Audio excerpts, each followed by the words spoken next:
Welcome to This Day in Baseball.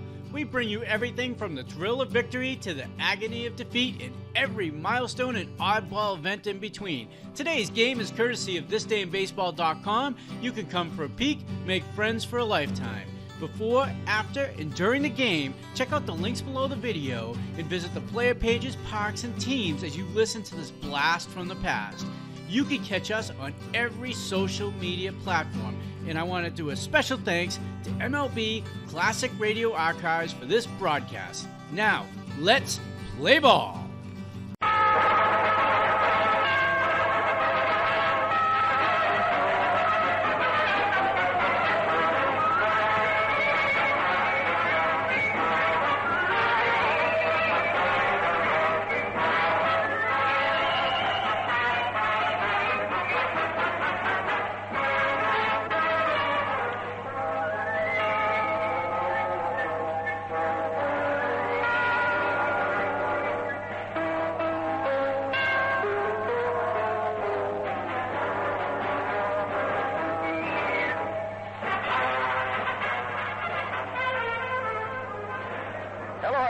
This is Bob Neal speaking from Yankee Stadium in New York, where the Brooklyn Dodgers and the New York Yankees will soon be ready to start play in the fourth game of the 1956 World Series.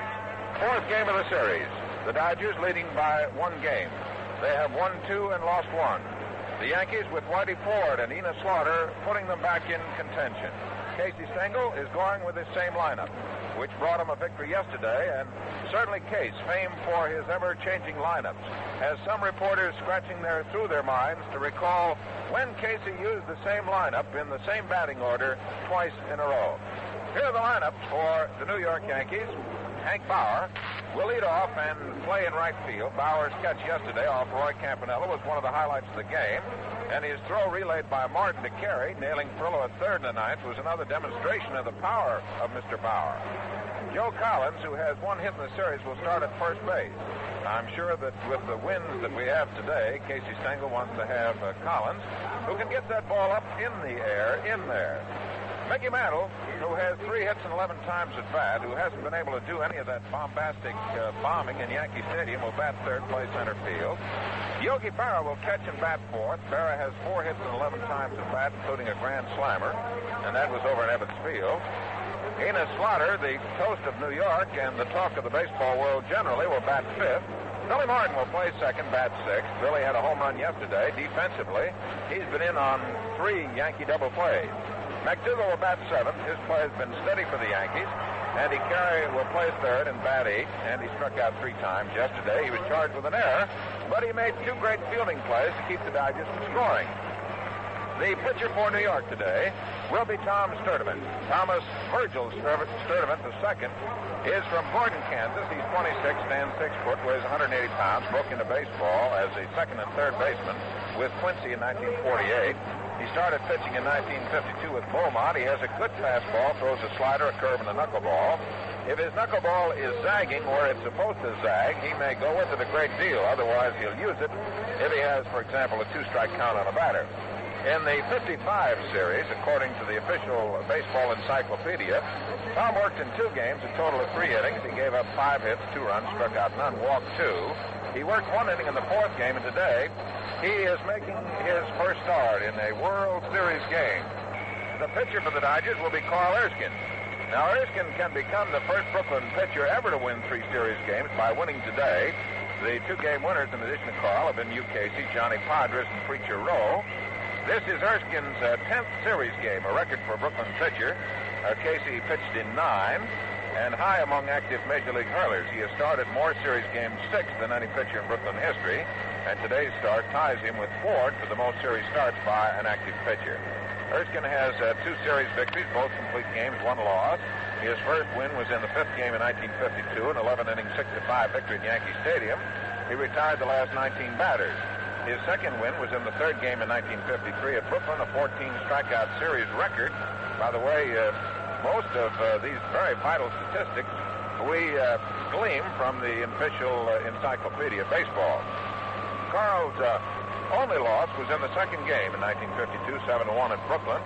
In 55, he pitched once, started the 4th game, which he is doing today. He allowed 3 runs, 3 hits, and 3 innings, none out in the fourth with no decision. Fortunately for Erskine, his teammates came bouncing back. The Dodgers bounced back to win it 8-5. So there is the thumbnail vignettes about the fellas who will figure today in the fourth game of the World Series. The umpires today will find Larry Knapp of the American League at the plate, Dave Pinelli of the National League at first base, Hank Starr of the American League will be at second base, and umpire Dusty Hodges of the National League will be at third. Tom Gorman of the National League will be out along the right field foul line, and umpire Ed Runge with the American League will be out along the left field foul line. Today's crowd still coming in, and this crowd today may set an all-time high record for attendance at a World Series game. Fans have been streaming in. The weather overnight was rather bad in New York. It has started to clear, however, and right now the sun is shining beautifully. Carl Erskine, by the way, we neglected to say, born December 13, 1926, at Anderson, Indiana. He's 5'10", weighs 165 pounds. He has pitched 2 no-hit games. One against the Chicago Cubs, which he won in 1952, and here in 1956, early in the season.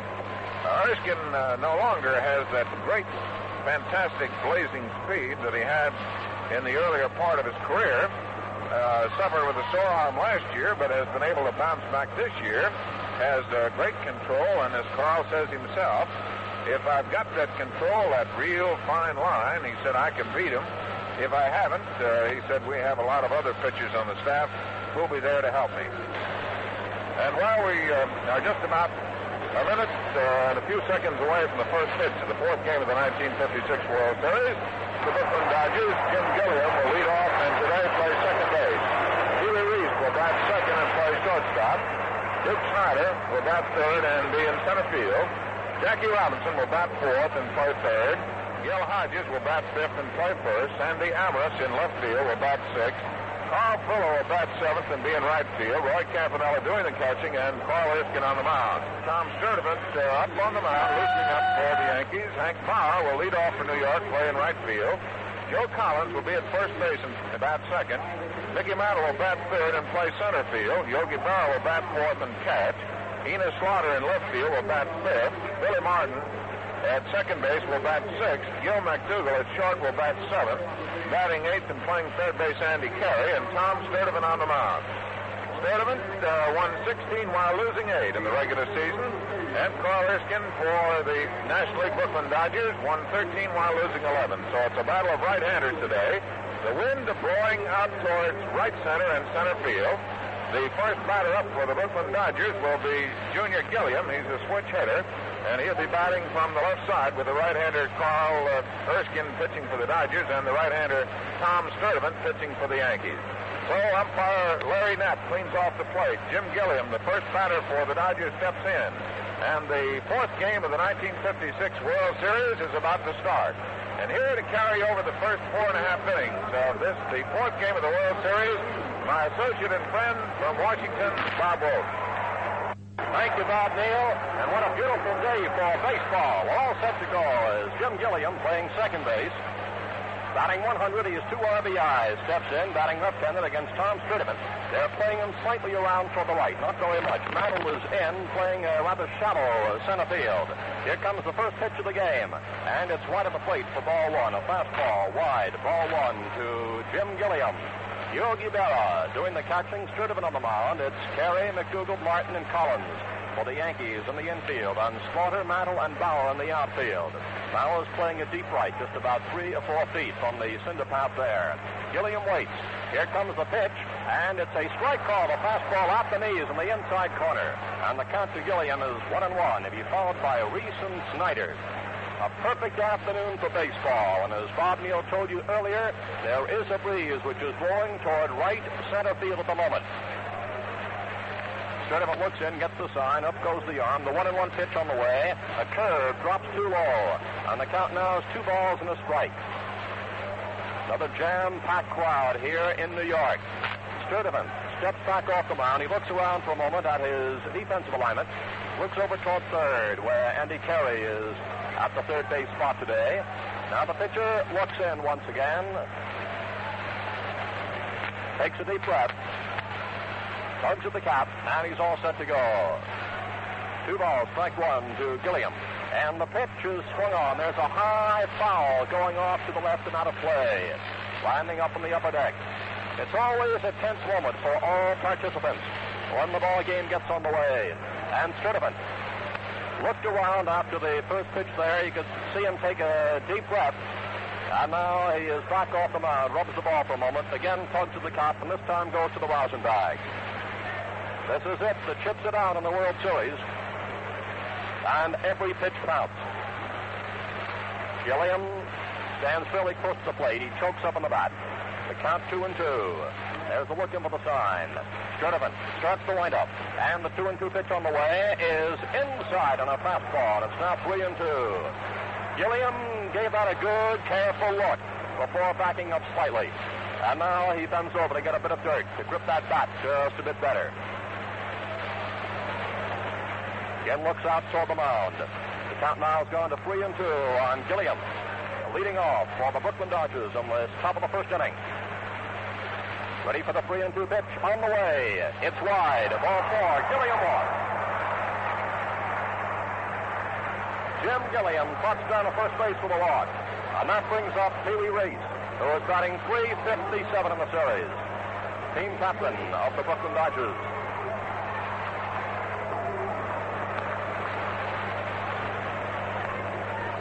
Reese flips one bat off to the side and now steps in the batter's box with Gilliam on first base and nobody out. Reese will be followed by Duke Snyder in this, the top of the first inning. Gilliam leads off slightly at first base. Collins holding him close there at the bag. McDougal Martin halfway. A throw over to first base, but Gilliam is back in plenty of time. Andy Carey has moved in just a bit of third. Now lined with the bag. Here comes the pitch. On the way to second is Gilliam. There's a throw, and Gilliam is out. Gil McDougal went over to make the tag. The pitch was a ball, and Gilliam was out from Berra to McDougal.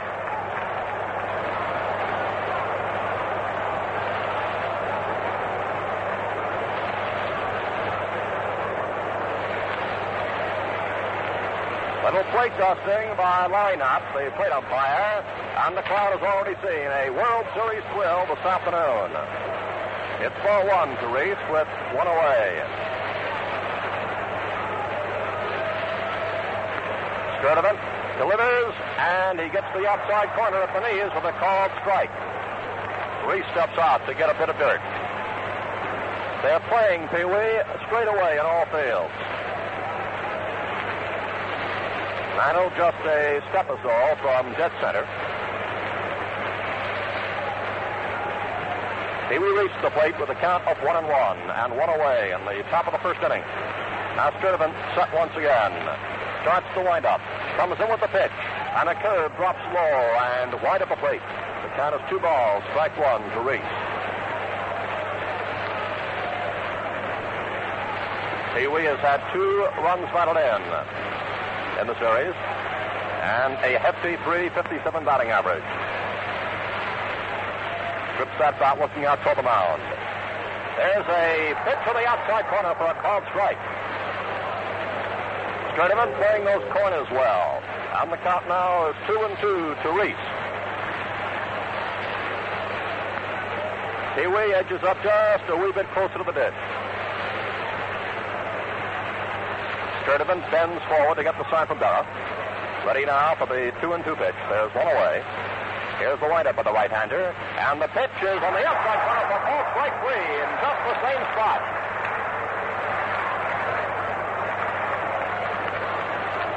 Sturdivant found that mark in the outside corner just above the knees. So they're 2 away. Strikeout for Sturdivant. Duke Snyder.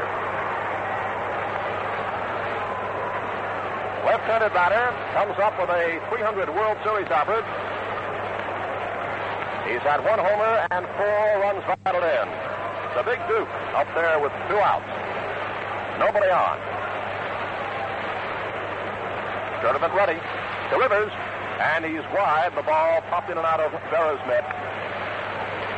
Ball 1 to Duke Snyder with 2 outs in the top of the first.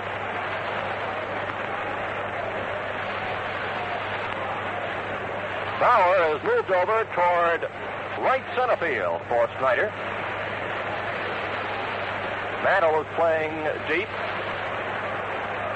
And Slaughter is fairly deep in left center. The biggest hole is between Slaughter and Mantle. Snyder waiting with ball 1 the count. Here's Sturdivant's next offering, and a curve is sent out to the first baseman Collins, covering with the pitcher. There's the flip for the out.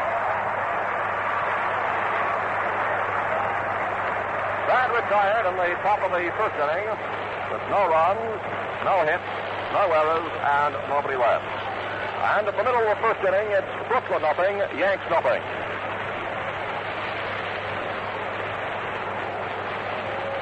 For the Yankees, it's Bauer, Collins, and Mantle coming up here in this home first to face Carl Erskine.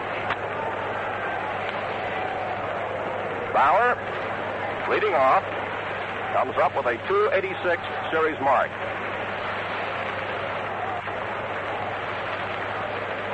It's a beautiful afternoon. The wind is blowing toward right center, but that's deceptive because there are swirling currents here at Yankee Stadium, and that can make the ball do tricks. Bauer in and waiting, Erskine all set, and the right hand, his first pitch, is down the middle for a called strike. Speaking of Yogi Berra before the ball game, he expressed himself as well satisfied with the direction of the breeze today. That's about the first thing that the sluggers look for as they come out to the park. Strike 1 to Bauer. A changeup floats in high, and the count is 1-1. Collins is on deck, followed by Mantle. There's no score. We're in the home first. Sandy Amorous is not playing too deep in left. He's back at a respectable distance, however. Snyder's playing a fairly deep left center. The pitch is swung on. There's a long fly ball going to deep center. Snyder's going far back and makes the catch. As he makes the catch, he trips and falls to the ground. Holds out of the ball. Bauer's out.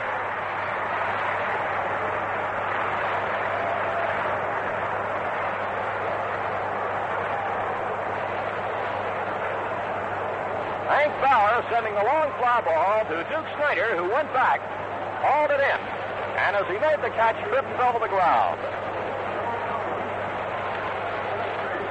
That one was splattered over 400 feet. Here's Collins coming up, batting 111. He's 2 RBIs in the series, left-handed batter.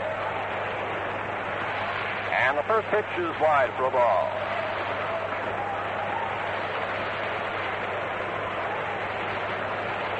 Ball 1 to Joe Collins. He stands fairly erect at the plate, likes to crouch slightly as the pitcher gets set to throw. The pitch is over for a called strike on the inside corner, and the count now is 1-1 to Collins. Mickey Mantle is on deck. 1 out, home first, and no score in the game. Erskine works in, gets the sign from Campanella. Here's the pitch, and it's over for a strike. 2 strikes to Joe Collins.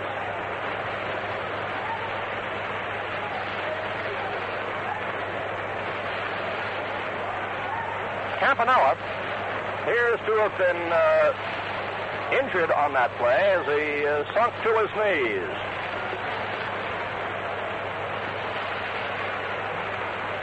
It appeared on that last pitch to Collins that the ball just barely nicked his bat, enough to be deflected down against Campanella, who appears to have had the breath knocked out of him. And the trainer has come out for a look. Carl Erskine is coming off the mound, and the count is 2 strikes and a ball. Cappy now gets back up.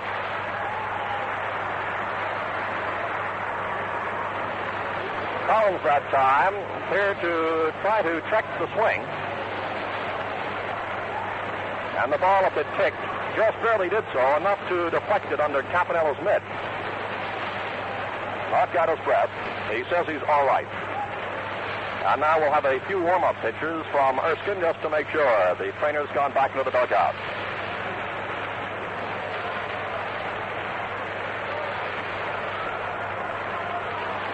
Two strikes and a ball to Joe Collins, and we're set now to resume action with one out in this home first. Erskine starts the windup, and here it comes. High and inside. The count is 2-2 to Collins. Carrillo is playing back on the edge of the cinder path in right center. Just in front of the 344 mark there in Yankee Stadium. Left-handed batters have a good target to swing for. The pitch. There goes a line shot to right field. It's just inside the right field line, going to the right field corner. Carrillo fumbles the ball as it caroms off the wall, and Collins goes into second, beating the throw.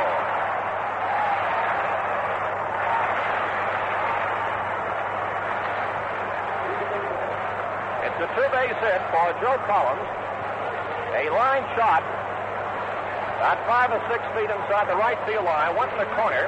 The wall there sort of breaks away in circular fashion. Carrillo fumbled it slightly. Collins went into second with a two-bagger, and here's Mickey Mantle. Mantle batting .273. Has a homer so far in the series. Collins on second base. Here's the pitch, and it's wide for a ball. That is the first hit of this game. And it was a well-stroked ball by Joe Collins. Mickey Mantle, batting left-handed, of course, against Erskine. They're not shifting for Mantle, with Collins on second base. Ball one the count. Erskine ready. Here it comes, and there's a slow grounder. Going for it is Hodges. The pitcher covers for the out. Hodges to Erskine as Collins moves to third.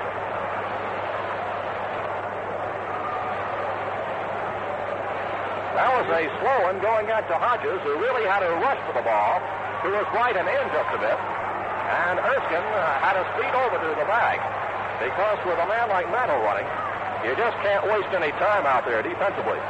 Mickey can really go. Here's Yogi Berra, who is a .364 series average, 5 RBIs, and 1 homer. That great big one over there in Ebbets Field. Here's the pitch, and it's a called strike on the outside corner. On third base is Collins. They're 2 away. This is the home first.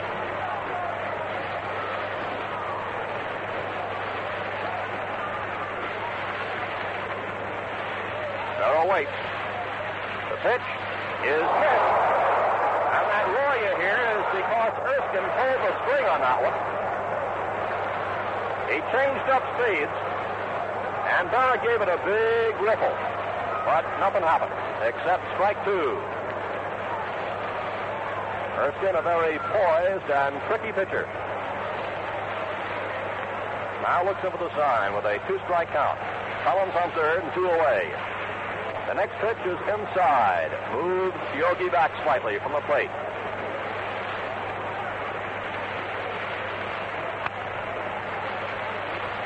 Erskine moves that ball around a lot. 2 strikes and a ball. And there's another changeup fouled off the left and out of play. 2 strikes and a ball.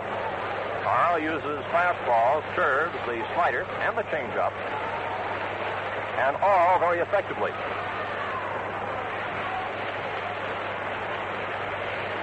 Carl got off to a poor start this past season, but rallied for 9 straight wins from mid-June through August. 2 strikes and a ball for Berra. Here's the windup, and Erskine's pitch is sent on the ground into center field. Collins scores. Pee Wee Reese, the Dodgers shortstop, made a head-first dive, trying to cut off that one as it went back to the middle and slightly to the left of second base. He made a head-first dive when sprawling for. He was just about a foot or so away as Berra, sending one out to center, has driven in Collins with the first run. And the Yankees are out in front by a score of 1-0 on 2 hits. Enos Slaughter batting .583, steps in and looks at a called strike.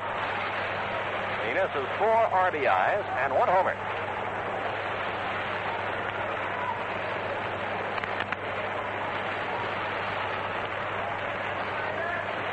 Strike 1 to Slaughter.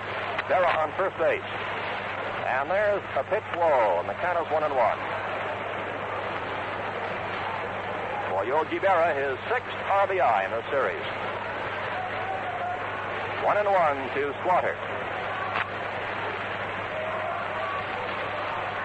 Here it comes, and it's low for a ball.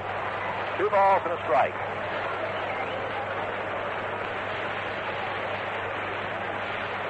As we peer way out there in left center, it appears that there's action starting in the Brooklyn bullpen.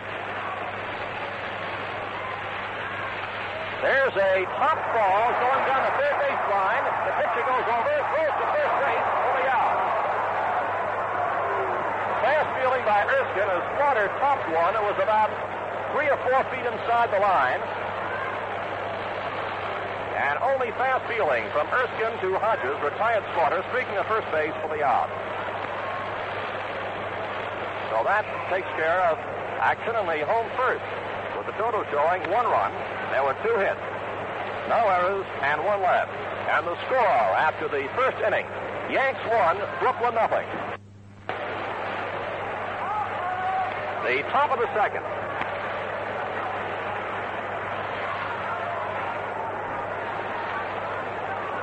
Jackie Robinson leads off. He's batting .364, has had 1 homer. Sturdivant on the mound. Here comes the pitch, and it's wide for a ball.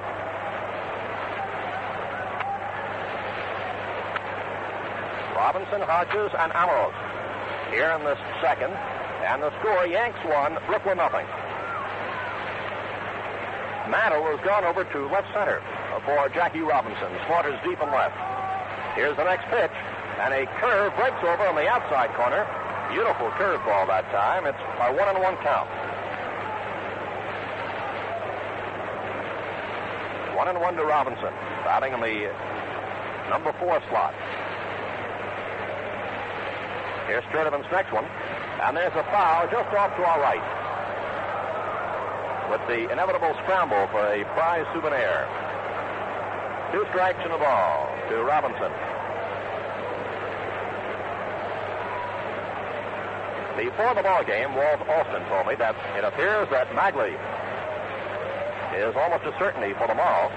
And Casey Stengel was saying that at the moment, and this was before the game, he was leaning toward Turley or Larson, with Turley a very strong possibility. 2 strikes, ball 1 to Jackie Robinson. And the next pitch is wide, and the count now is 2-2.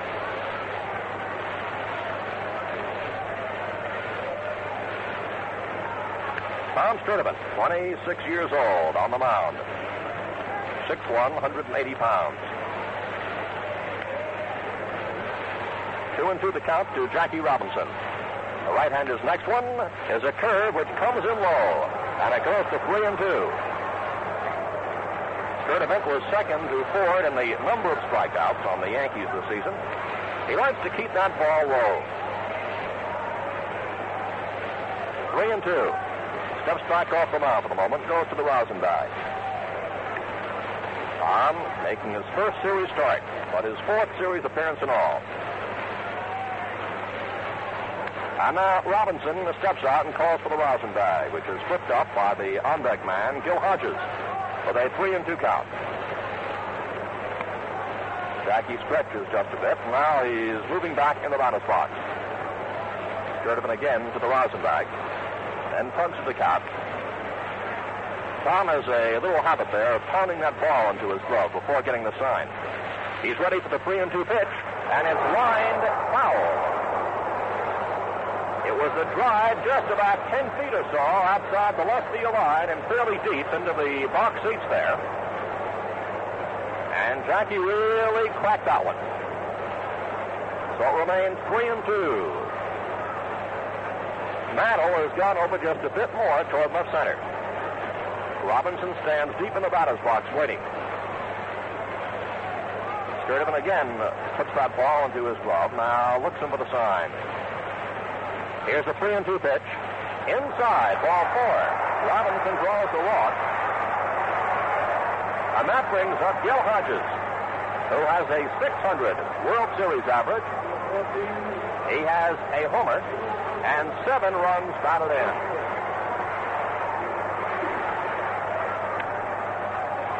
Gil is only 2 away from the record of 9 RBIs in a series set by Lou Gehrig back in 1928.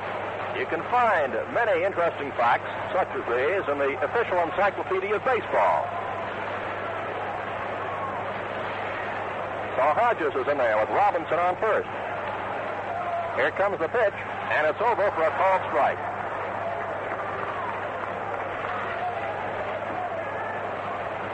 Hodges, a right-handed batter, sets himself firmly there in the batter's box. Pitcher is never quite at ease with a man like Robinson on base. A great runner, great base stealer. The pitch is wide. Berra had to go to his knees that time as he reached out. And the count is 1-1 to Hodges. As a matter of fact, with a fellow like Robinson on base, everybody is even more on their toes. Infielders, catcher, the pitcher, and even the outfielders who will have to get that jump on the ball. There's a foul off the end of Hodges' bat going off to the right. And it's 2 strikes and ball 1.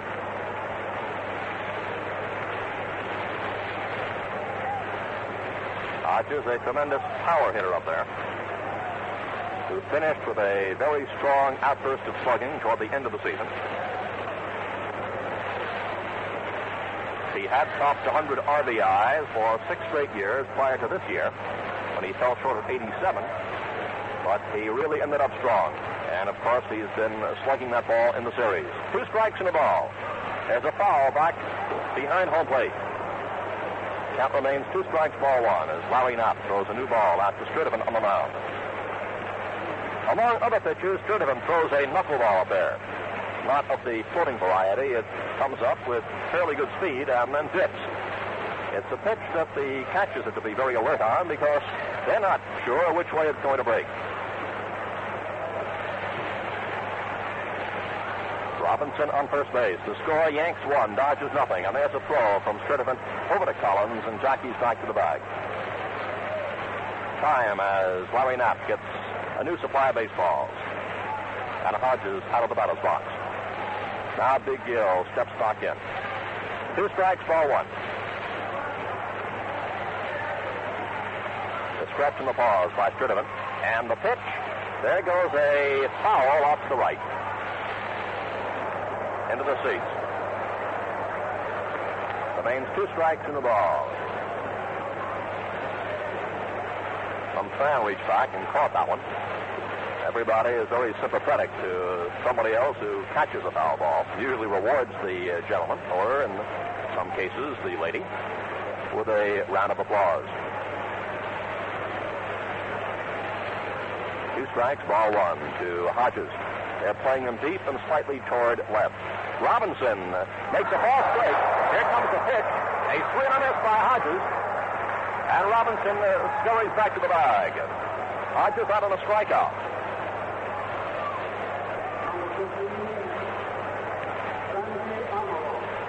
Sturdivant came in that time with a breaking pitch as Hodges went down swinging. And keeping one careful eye over on Jackie Robinson, we saw that he did his utmost that time to rattle the pitcher and the catcher as he made a false break towards second and scurried back just to put us so close to the bag. Sandy Ambrose, that's left-handed. There goes Robinson. Ambrose sends a high foul pop-up outside of first base. Waiting for it is Collins. He gets it close to first base. Robinson coming back would have been doubled off, but the throw by Collins is a wild one to the pitch to Sturdivant, going right by Sturdivant. Ball is taken by the shortstop, McDougald. And there would have been a double play, except for the throw by Collins. As I told you, Robinson broke and had a tremendous jump. He slid down to second. As Ambrose swung and fouled one outside of first, Collins waited for it. It was up pretty high. And Collins took it, and Robinson then started a race back toward first base. Sturdivant went over to cover the bag. Collins made a throw, trying to double off Robinson. It was a wild throw, and Collins is charged with an error. So Robinson stays at first, and here's Perillo batting .417. McDougald came up with the ball. And the pitch comes in low.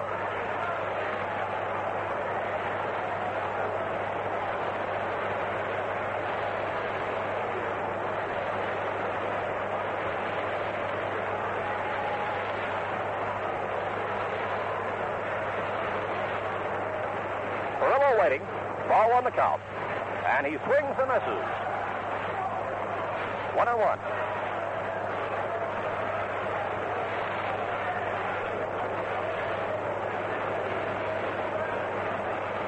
Joe Collins has had the misfortune to come up with 2 errors in the series so far, but he's a hustling competitor, and you never can tell when he is going to explode. He is double today. There's a strike called. The oddity about the Collins errors is the fact that he had none in the regular season. So far this afternoon, he has scored the Yankee run, doubling to right and scoring on Berra's hit. Count 2 strikes, ball 1 to Perillo. Robinson on first. 2 away. Here's the pitch, and it comes in low from Sturdivant. Count now 2-2.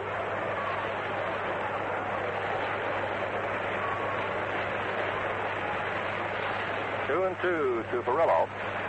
Steps back slightly from the plate. Now he's backing into waiting.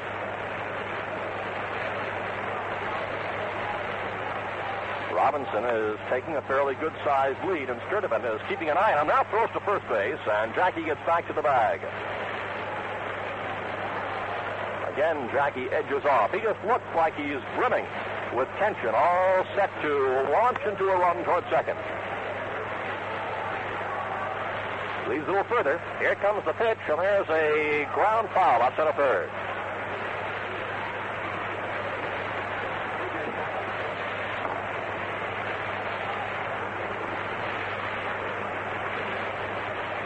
Two and two as Perillo steps out and now back in.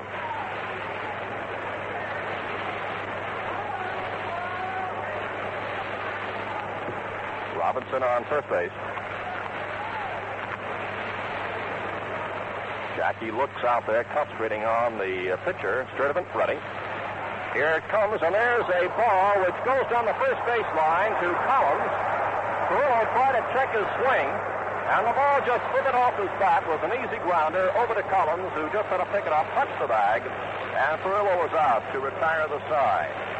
So here in the top of the second, no runs, no hits.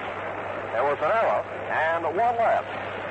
And the score at the middle of the second inning, Yanks 1, Brooklyn nothing.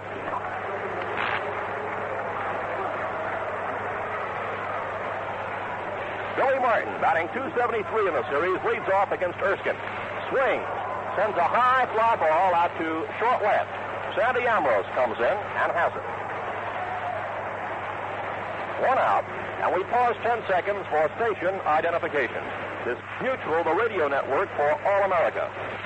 For the best in music, news, and sports, it's always WFOX, Milwaukee.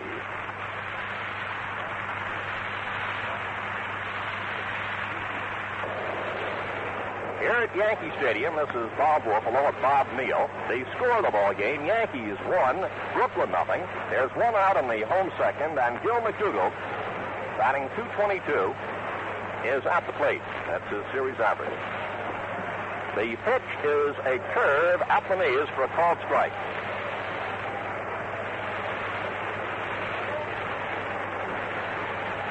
McDougald followed by Andy Carey. Erskine comes in with another curve. There's a 1-hopper to Robinson. The throw across the diamond, and there are 2 away. Robinson to Hodges. Andy Carey is hitting .167. He's batting 8th in the batting order, playing third base. Comes up with 2 outs in the home second, and the Yankees in front with a 1-0 score. They scored as Collins doubled to right and scored on Berra's hit through the middle, slightly to the left of second. Terry waiting. Takes high for a ball.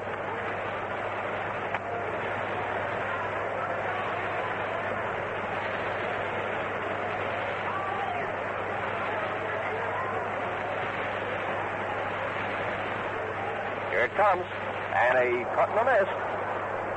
1-1, as Terry now steps out to get some dirt. 2 right-handers working today. The last 5 series games, incidentally, have been won by left-handers. 1-1. A changeup is fouled back, and the count now 2 strikes in the ball.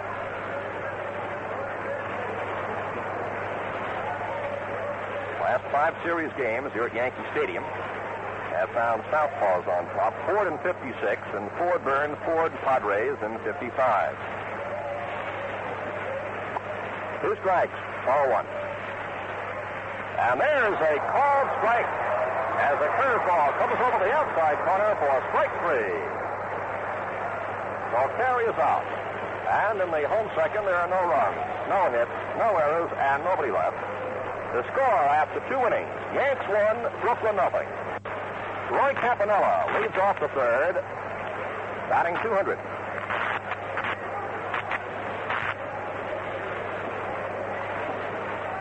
Tom Sturdivant ready to work on the mound as the third inning gets underway. Campanella batting 8th and doing the catching. Stocky, right-handed batter, stands fairly close to the plate. Here's Sturdivant's pitch, and it's a curve on the outside corner for a called strike.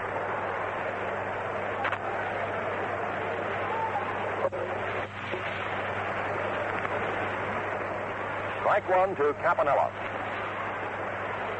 Sturdivant's next one is a wild pitch which sails behind Campanella and went all the way back to the base of the screen behind home plate. That was a wild one. 1-1 the count to Campanella.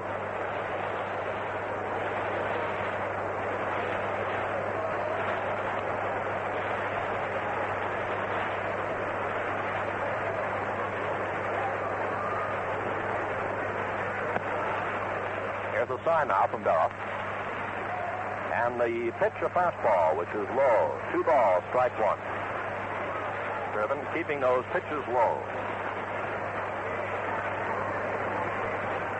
It's a very sunny outfield this afternoon with Slaughter and Mantle out there with the sunlight streaming down. Over in right field, the shadows have already come over the stadium.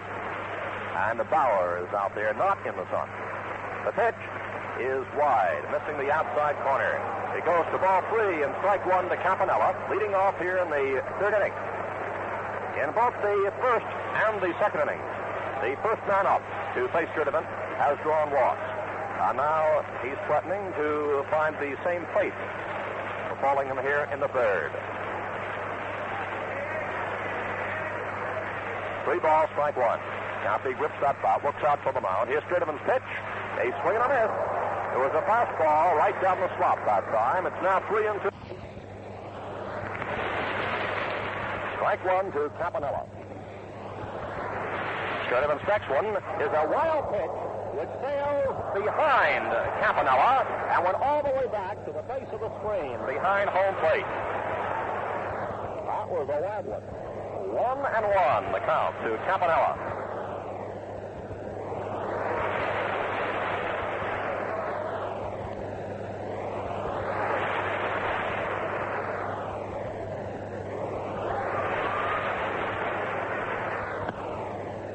Here's a sign now from Berra.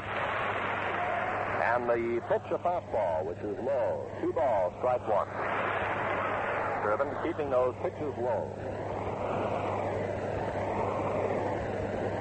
It's a very sunny outfield this afternoon with Slaughter and Mantle out there with the sunlight streaming down. However, in right field, the shadows have already come over the stadium. And the Bauer is out there, not in the sun.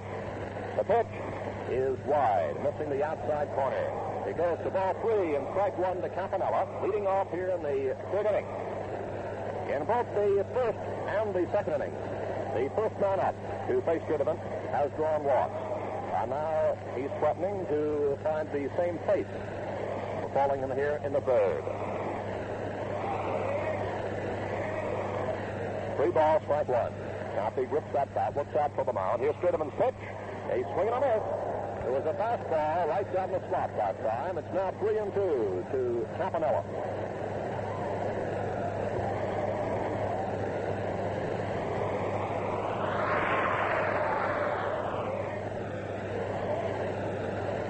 Campanella, 34 years old.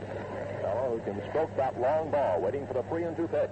On the way, and there goes a line drive to the left field line. It's in foul territory, just to the left field corner. And as the box seats jut out there, near the line, we can see the folks cleaning over. It went behind the seats as we look out here, so we had to wait for the umpire's decision. And Ed Roebuck is down there along the left field line. And I can't see that ball landed more than a foot or so out to the line. It must have been very close.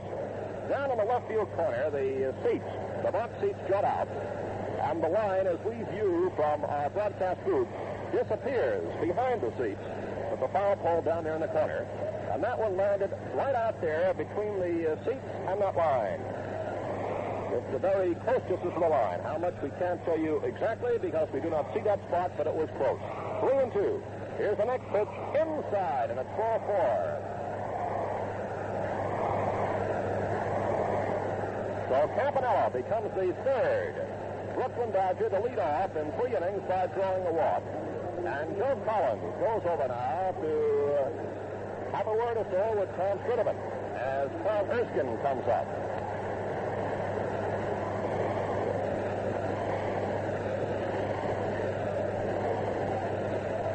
Carl Erskine, that's right, steps in now. With Campanella on first base, and Carey has moved in at third. The stretch and the pause, and the pitch is over the outside corner for a called strike. Carey was coming in, as was Collins on the pitch. Score of the ball game, Yanks 1, and the Brooklyn Dodgers nothing. This is the top of the third inning, and Campanella is on base. Here comes Carey creeping in. The pitch is bunted, and it's fouled outside the first base line. It was hit just about 5 or 6 feet up in the air, but fell to the ground. Outside the line, Collins came in. He had no chance to haul it in. And the count now is strike 2 to Erskine, who steps out, looks down toward Billy Herman, the third base coach, for a moment, before stepping back in.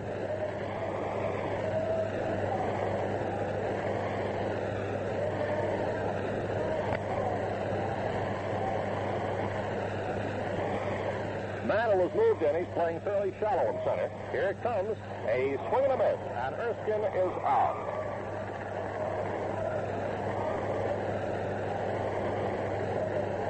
One out and one on. Campanella's at first. And Gilliam, who drew a walk in the first, now comes up here in the third.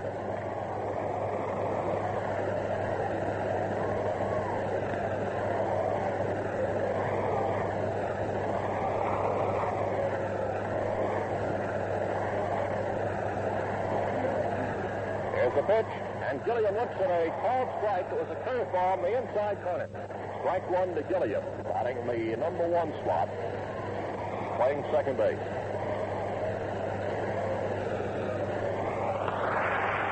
Gilliam is a highly respected leadoff man. There goes a foul ball to short center. Mantle waiting, and he has it.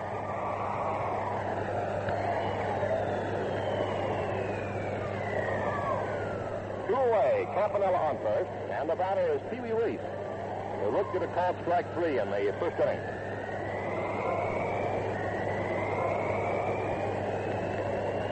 This is a series in which some of the fellows who put on a few years are still making the headlines. Slaughter, Mantle, and of course you can't overlook Pee Wee Reese. Plus many more. Here's the pitch, and it's low for a ball. Pee Wee, the only player still active who performed in the first Yankee-Dodger series meeting back in 1941. They're playing Pee Wee almost straight away. Campanella on first with 2 outs and the score. Yanks 1 and Brooklyn nothing. There's a strike delivered on the outside corner by Tom Sturdivant. 1-1. Tom goes back to the rosin bag.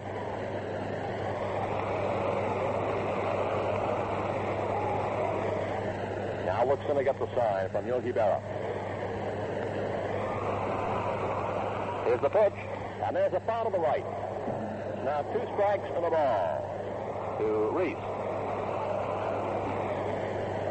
Howie Knapp goes out to dust off home plate. The weather has been just perfect for this World Series. Blue skies overhead, dotted with some white clouds. Sun beating down. It rained last night in New York City, and it also rained, drizzled for a while this morning. But around noon, the sun came forth, and it's been a perfect afternoon ever since. The infield, incidentally, is in excellent shape. Outfield just a bit down. Here's the pitch coming in wide. The count now is 2-2. Slight breeze continues to blow toward right center. Count 2-2 to Reese. Campanella on first base, and they're 2 away. He have missed the top of the third. Sturdivant likes to keep going to that rosin bag. Now Tom looks and gets the sign. Stretch and a pause. And the pitch is fouled back. Remains 2-2 to Pee Wee Reese, who has played 14 seasons with the Dodgers, not counting 3 more in the service. 37 years old, lives in Louisville. A real dean of National League players. The captain of the team. 2-2. Here it comes. Strike 3 is called on the outside corner. This time that Pee Wee has been out on strikeouts. It was a called strikeout in the series. And in the top of the third now, there are no runs, no hits, no errors, and 1 left. The score at the middle of the third. Yanks 1, Brooklyn nothing.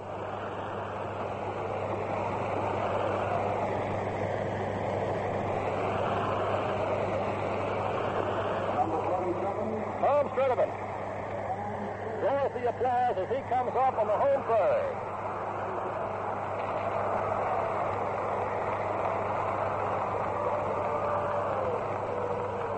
So far in the ball game, there have been 2 hits, both by New York. Collins with a double to right, and Barrow with a single to center, driving in Collins for the only run so far today. Sturdivant at the plate.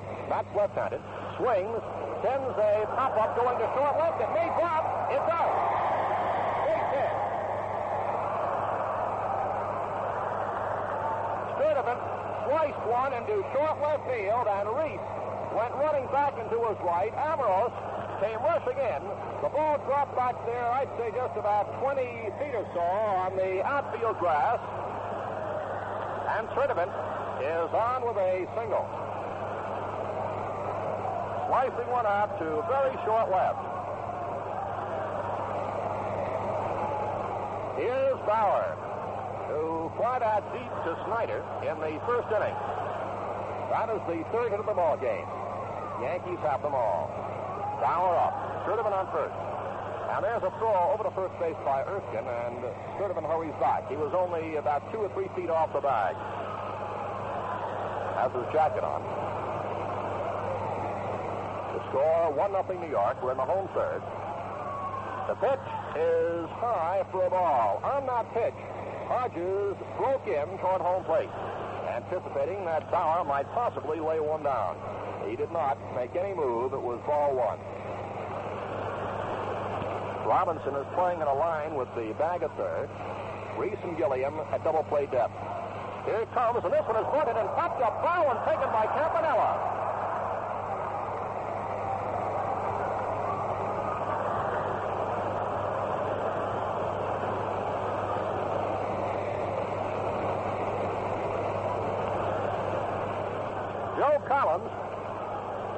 has a two-bagger and has scored the only run. Steps in.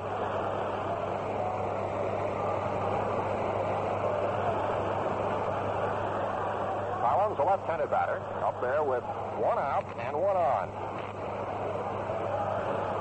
Here it comes, and it's a called strike. Good curveball by Erskine. In Erskine's 14 strikeout game of 1953, he got Collins and Mantle 4 times apiece on strikeouts, as we discover this and other facts in the official encyclopedia of baseball. But today, Collins is doubled and Mantle is grounded out. There's a swing and a miss for strike 2. 2 strikes to Collins, with Sturdivant on first with his finger with short left. And there's one away. Collins stands with feet fairly close together. A stretch and a pause by Erskine. And the next pitch comes in high. Count 2 strikes and a ball to Collins. There's one out, and on deck, Mickey Mantle.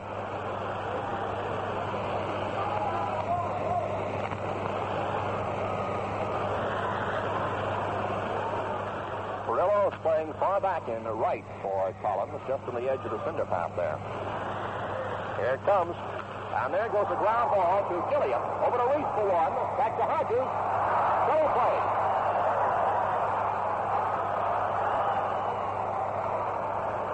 Side retired in this home third with no runs, 1 hit, no errors, and nobody left.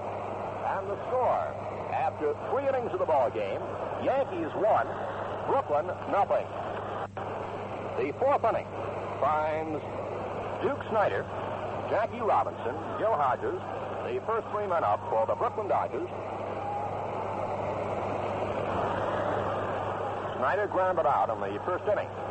Tom Sturdivant working on the mound behind a 1-0 lead. Sturdivant keeping that ball low. And so far in the ball game, the Dodgers have hit only 1 ball to the outfield. That was Gilliam's fly to Mickey Mantle in the 3rd inning. Otherwise, in the first, we saw a walk. Gilliam was out attempting to steal second. A strikeout and a ground out. In the second, a strikeout, a foul out, and a ground out. And a strikeout, a fly out, and another strikeout in the 3rd. That's what has happened so far.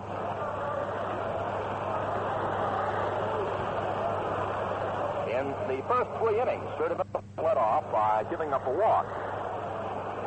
2 of these men were stranded. The other, in the first inning, was thrown out at second. Snyder leads off now in the 4th, with the Yankees in front by a 1-0 score. Got 1 run for those who may have joined us late. Collins double to right. Moved to 3rd on Mantle's ground out and scored on Berra's hit to center.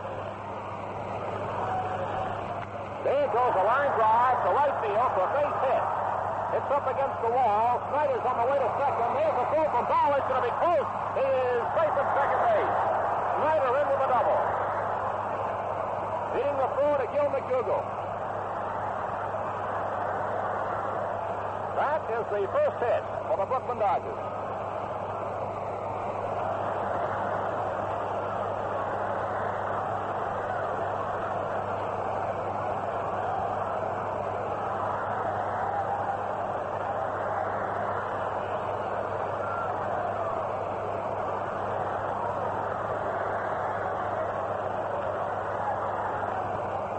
The first hit for the Brooklyn Dodgers, a 2-bagger by Duke Snyder to right.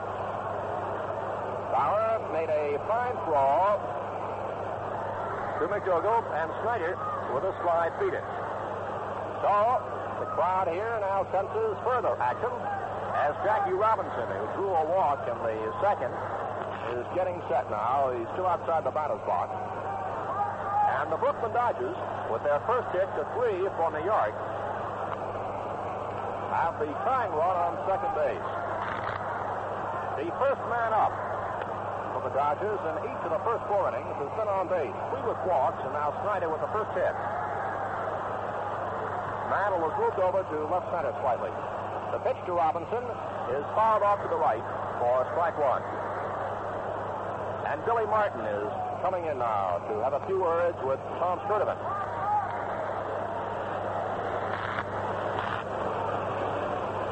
Now, Billy trots back to his position. Snyder on second with a lead-off 2-bagger here in this 4th inning. There have been 2 doubles, one by Collins and one by Snyder, both of them in the right field. Robinson waits with a 1-strike count. Sturdivant's pitch is fouled back to the screen for strike 2.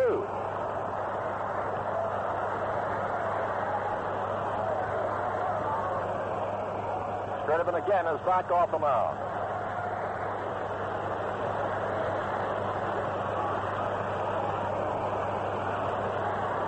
This past season, Tom won 16 and lost 8.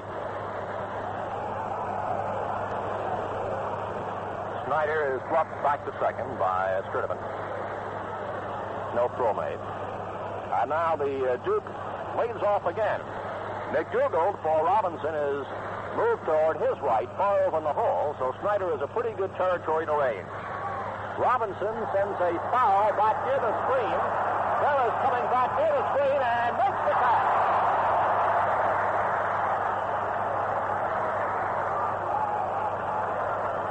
Robinson is out. Snyder stays at second. And before Gil Hodges steps in the batter's box, we pause 10 seconds for station identification. This is Mutual, the radio network for all America.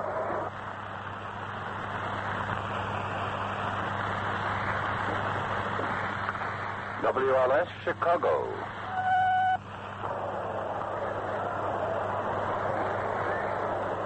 Here in Yankee Stadium, this is Bob Wolf along with Bob Neal. Snyder is on second with 1 out, and Hodges, who struck out in the second, comes up now with the Yankees leading 1-0 and the Dodgers threatening. Sturdivant with a stretch of pause, and the pitch is missed. That appeared to be a knuckler on the outside corner. Hodges gave it a big swing for strike 1. The pitch was really broke.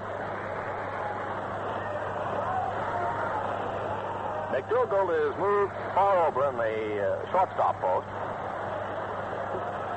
Here it comes. And there goes a liner to short center for a base hit. Snyder is on the way to the plate, and he scores. Hodges on first base. The ball game is tied at 1-1. That was a soft liner which didn't carry too far beyond second into short center field, as Hodges now has 8 RBIs in the series. Snyder scoring from second. And the ball game is locked in a 1-1 tie. Both hits for the Dodgers have come here in the 4th. Sandy Amos, who fouled out in the second, is in there now, playing him slightly around toward right.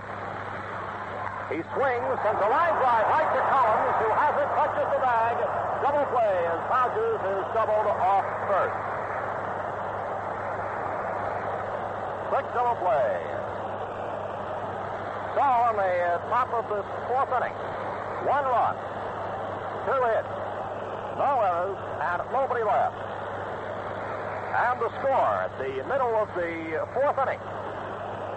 Brooklyn won, and the Yankees won. Well, Collins really made a quick stab at that one. Fine defensive play.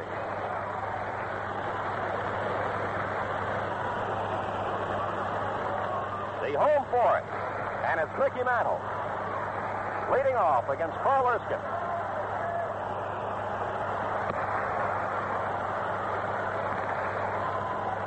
Mantle is grounded out his first time up. The pitch is over for a called strike. The Yankees scored the run in the first. Collins 2-bagged to right. He moved to third as Mantle was grounding out, and he scored on Berra's hit into center. Dodgers came back with a run on the top of the inning. Hodges driving in Snyder. And there's the pitch coming in high. It's 1-1 to Mantle. Snyder doubled in the top of this inning. And after Robinson fouled out, Hodges signaled into short center to bring the Duke across the plate. So it's a 1-1 ball game with a count of 1-1 to Mantle. The next pitch floats in just a bit too close. 2 balls and a strike.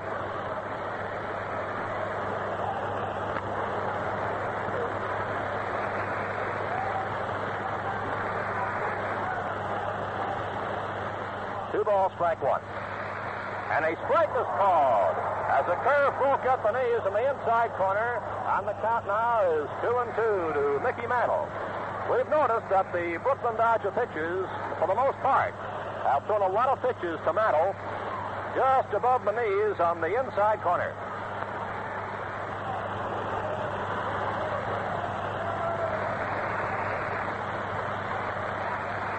Two and two. And this is one coming in wide for 3-2.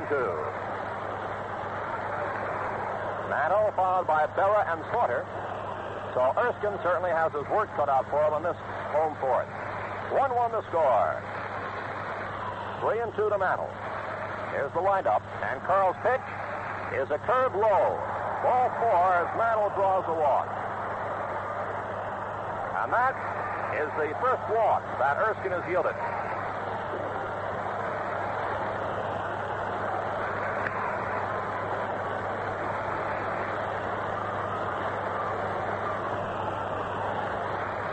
Yogi Berra, who was driven in the Yankee run with a ground single to center, is up there now with Mantle on first and nobody out. A 1-1 ball game. Mantle on first base. Leads off the bag. Here's the pitch, and it's a changeup high for a ball. Erskine likes to keep changing speeds out there in the mound and has a wide variety of pitchers. Amos is playing a fairly shallow left center. Snyder far back in right center. There's a pitch low. Ball 2. Perillo is on the cinder path in right. So the big hole for Yogi Berra at the moment would be a poke out over shortstop into left center field. Or, of course, if he could slice one inside the left field line. But they're playing mainly to hit and pull toward right. The pitch is low. Ball 3. Erskine has come down off the mound to get the ball back from Campanella. Now decides to go for the rosin bag with the count of ball 3 on Yogi Berra. Mantle on first base, and nobody out on the home fourth. Here's the pitch. Down the middle for a called strike. Came in letter high.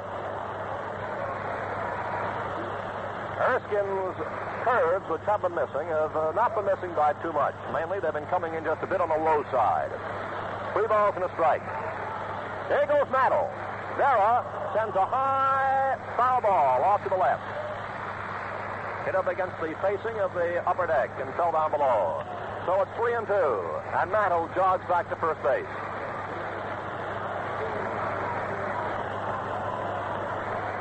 Three and 2, the count to Yogi Berra. As again, Erskine goes for the rosin bag.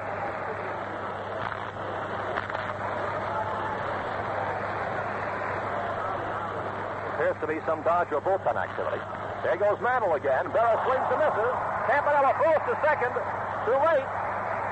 Mantle goes in sliding, beating the throw to Pee Wee Reese as Berra went out on a strikeout.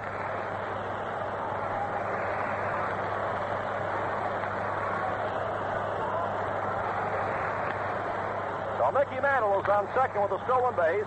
Moving on the 3-2 pitch as Yogi Berra went down swinging.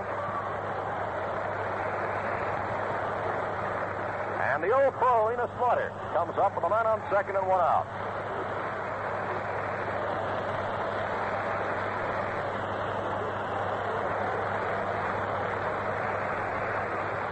Out on the mound, Walt Austin has gone out along with Roy Campanella to speak to Carl Erskine.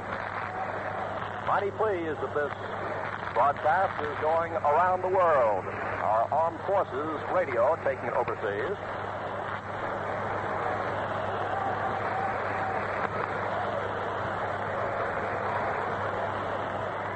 And now manager Alston is coming back in toward the dugout. As Slaughter steps up, and he will get an intentional walk. Well, you see the results of the confab coming up now. Campanella signals, and there's ball 2. As Slaughter is being put on first, Mantle is on second with a walk and a stolen base, and there's one out. This sets up the double play possibility, and it also brings up a right-handed batter in the person of Billy Martin against the right-hander Erskine on the mound. Slaughter jogs to first base with the intentional walk. And Billy Martin, who is flied to left field and has 2 home runs in the series so far, steps in.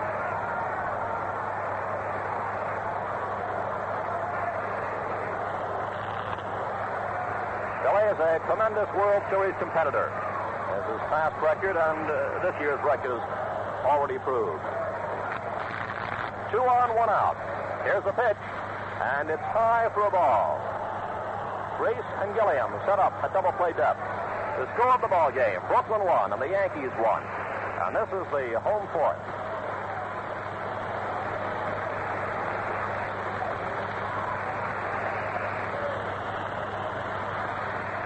Martin takes low. It's ball 2.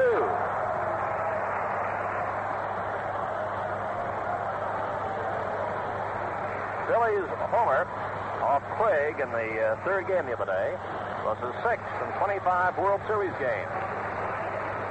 He had 9 in the total of 121 regular season contests this past year.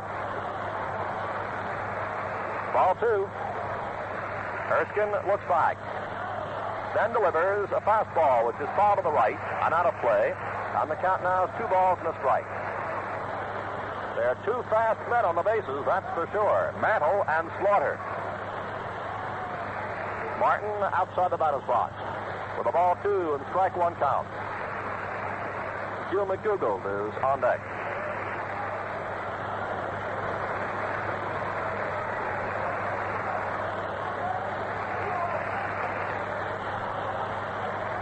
Here's the pitch. And there goes a line drive to left center for a base hit. Mantle is coming around third. He'll score. Slaughter moves to third, and the throw goes to second. Martin's on first, and the Yankees go in front.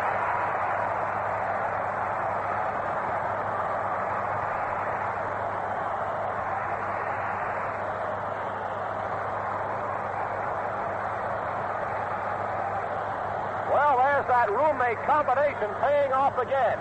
In the first game of the series, you may recall that all of the Yankee runs came on homers, 3 runs by Mantle and Martin.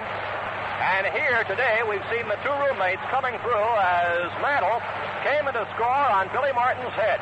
Slaughter moved to third, and New York leads 2-1. Gil McDougald at the plate. Slaughter on third, Martin on first. There's 1 out. McDougald, the batter, grounded out last time up. He looks at a called strike.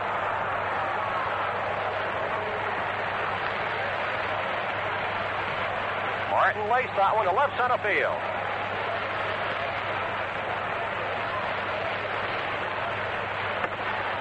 Four hits for the Yankees. 2 for Brooklyn. McDougald waits and passes up a curveball. Count is 1-1.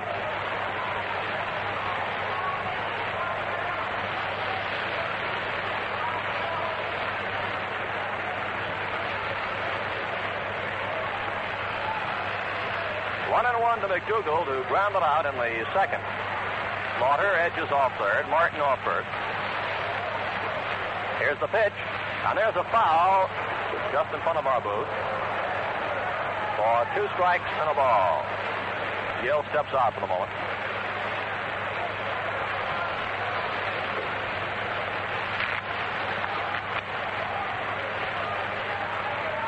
Erskine gets a bit of rosin. He's rubbing up the ball. Certainly has been a game just packed with thrills so far today. Now Erskine looks in to get the sign. Count 2 strikes and a ball to McDougal. There goes Billy Martin. McDougal swings, sends a high fly ball to Snyder in center. There's the tag up by Slaughter. He comes in to score after the catch. Martin got back toward first. He was running on the pitch.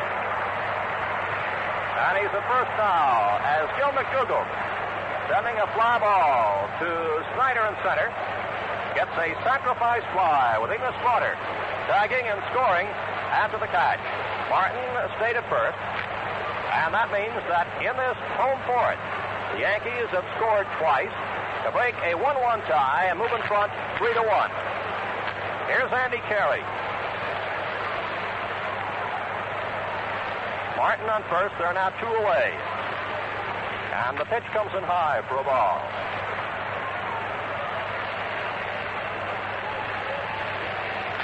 Both men who walked here in the fourth, and they were the first 2 men that Erskine has walked, came in to score. 1 walk was intentional. A throw to first base, and Martin is back at the bag.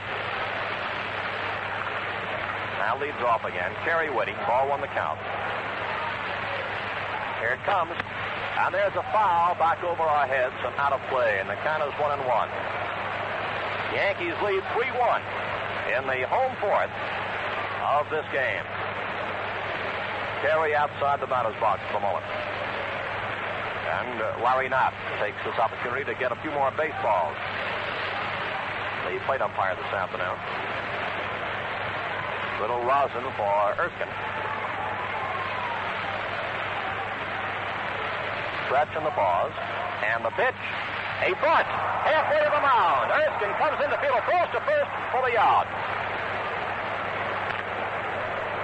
Gary tried to cross him up on that one, but didn't succeed. The side retired. With the total showing 2 runs, 1 hit, no errors, and 1 left. The score after 4. Yanks 3, Brooklyn 1.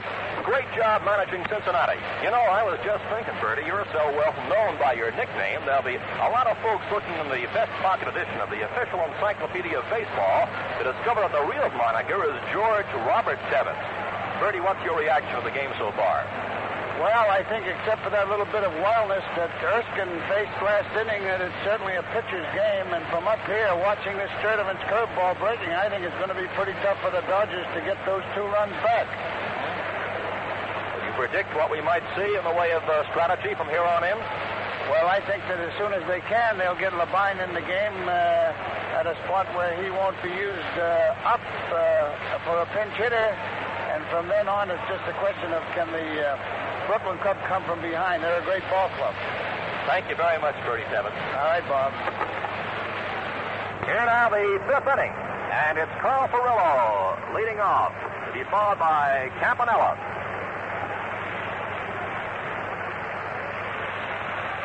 Sturdivant is working behind a 3-1 lead.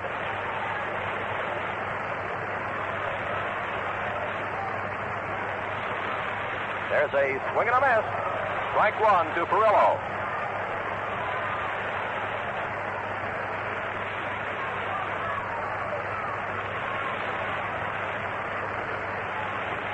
Furillo grounded out on the second.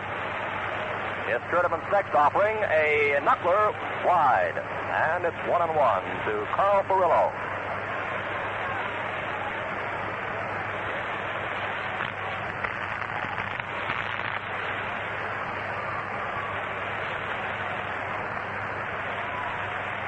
A swing and a miss. 2 strikes and a ball.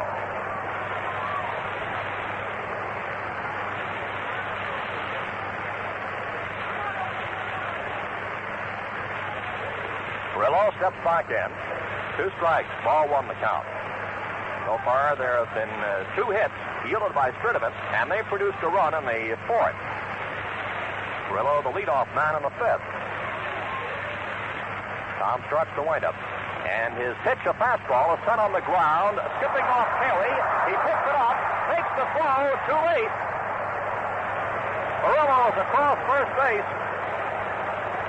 And we'll see how that is ruled by the official scorer. An error charged to Andy Carey. Perillo on first.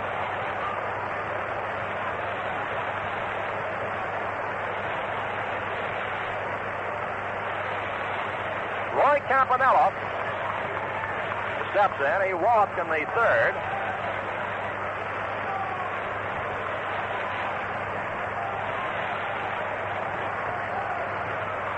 Campy up there with Perillo on first base and nobody out. And there's a line drive to short left for a base hit. Perillo moves into second. Campanella's on first. Slaughter fumbled the ball slightly, but whipped it into third, and there was no further advance.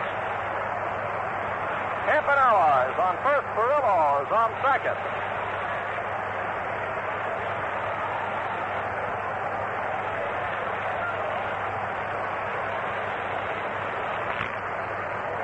And we're going to have Rube Walker coming up as a pinch hitter for Carl Erskine.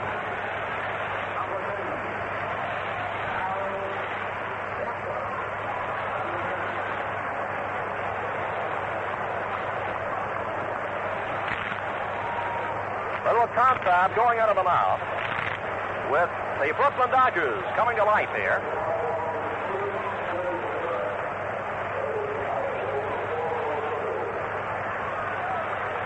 Now Rube Walker coming up.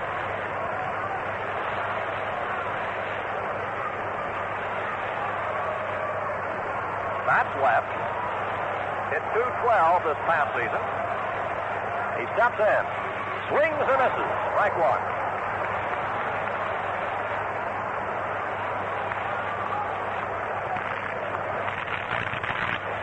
This is his first official at bat in the series.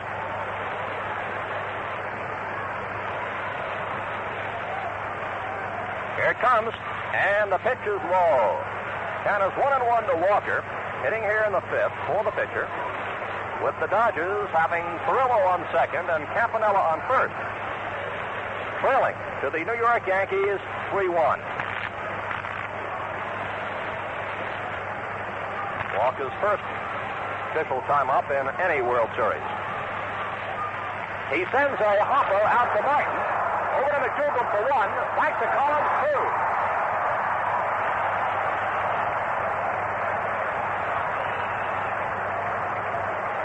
On the play, Perillo moves to third. There are two outs in this fifth inning with Gilliam coming up. He has walked and fly to center.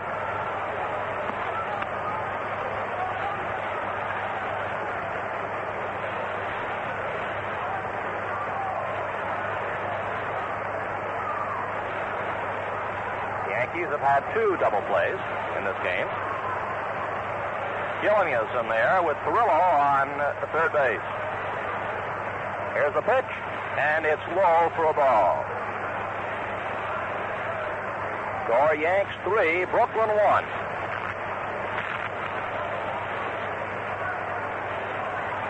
Tom Sturdivant looks in for a moment toward the Yankee dugout.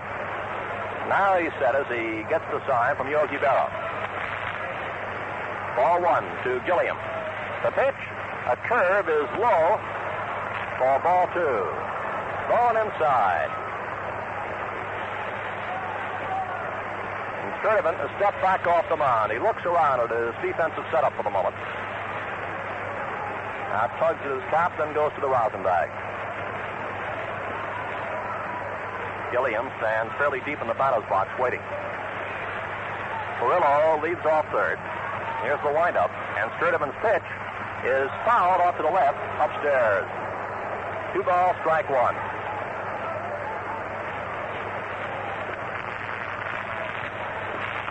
Bauer back there, a deep right. And Slaughter is playing fairly deep and left.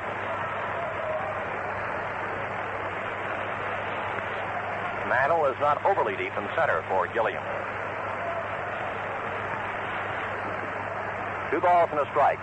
The pitch, inside. And the count 3 balls, strike 1.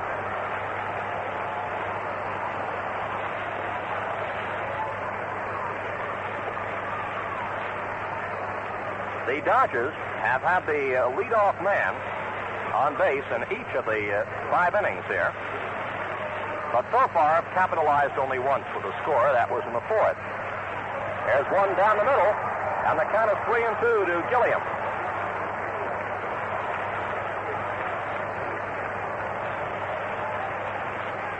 Three and 2 to Jim Gilliam. Martin shouts a few words in to pitcher Tom Sturdivant. Now the sign from Berra. Right-hander starts the windup. Delivers, and there's a ground ball. Collins moves to his right. Sturdivant covers the throw for the out. So in the top of the 5th inning, no runs, 1 hit, 1 error, and 1 left. And the score after the middle of the 5th inning, Yanks 3, Brooklyn 1. Well, so far that 1 run was brought across by Duke Snider. He scored 5 so far in this series. That's a habit with Duke, though. He led the league in runs in 1953, 54, and 55, according to the league leader section of the Best Pocket Official Encyclopedia of Baseball. And now, it's my great pleasure to bring up to the microphone a fellow who can really do a great job here at the mic. For the second half of the game, here's Bob Neal. Thank you, Bob Wolf. Hello, everybody. We're moving into the last half of the 5th inning, and the Dodgers will have a new pitcher, Ed Roebuck, who appeared in the 2nd game of the series, coming on. Ed 55, according to the league leader section of the Best Pocket Official Encyclopedia of Baseball. And now, it's my great pleasure to bring up to the microphone a fellow who can really do a great job here at the mic. For the second half of the game, here's Bob Neal. Thank you, Bob Wolf. Hello, everybody. We're moving into the last half of the 5th inning, and the Dodgers will have a new pitcher, Ed Roebuck, who appeared in the 2nd game of the series, coming on. Ed, a right-hander, has worked 1/3 of an inning, and he did not give up a hit, nor a run, nor a base on balls, nor did he strike out anybody. And naturally, he did not get credit for a victory or a loss. So Roebuck, the right-hander, comes on in relief of Carl Erskine, and game number 4 of the World Series of 1956 holds some kind of a strange hold on Carl Erskine, because it was game number 4 in 1955 that found Carl on his way. So Eddie Roebuck is on to pitch now for the Brooklyn Dodgers, and the New York Yankees holding a 3-1 lead. Have had only 4 hits off Carl Erskine, 3 hits by the Dodgers off Tom Sturdivant. And the first batter is going to be the pitcher.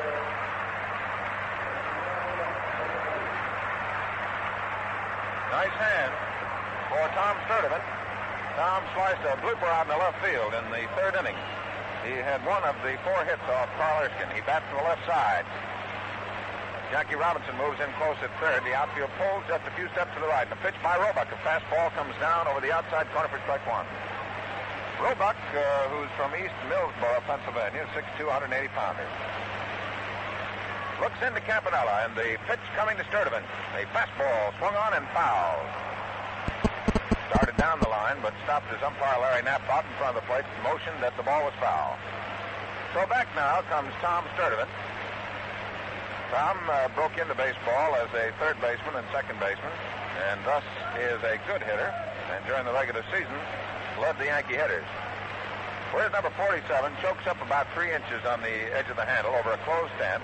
Ready now is Ed Roebuck, the 2-strike delivery. Swung on, missed, and it's fouled off. So it's just 2-strike count.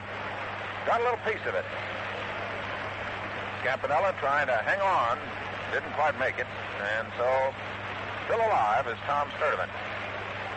Sandy Ambrose is shallow in left field, with Duke Snider around in right center, and over in right field is Carl Frillo.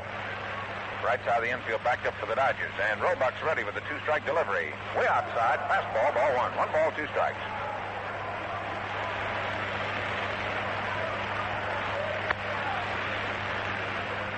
Sturdivant all set and back in there. Frankie Corsetti is coaching over at third for the Yankees. Bill Dickey at first. The wind blowing out to right center. The pitch comes, swung on, a ground ball foul going over near the Yankee dugout and right in. Grabbed by Billy Hunter, who throws it on out to the bat boy. So the count, 1 ball, 2 strikes. The Yankees got a run in the first inning on a double by Joe Collins and a single by Yogi Berra. A ball hit between second base and the shortstop Pee Wee Reese. And they added 2 in the fourth inning and a walk, a stolen base, an intentional walk, and a single by Martin. And a sacrifice fly by Gil McDougal. A pitch to Sturdivant. Slices a fly ball in the left field. Amorous with the glasses down, backs up, he's got it. 1 out in the 5th inning for the Yankees. While we wait for Hank Bauer to step up, let's pause 10 seconds for station identification. This is Mutual, the radio network for all America.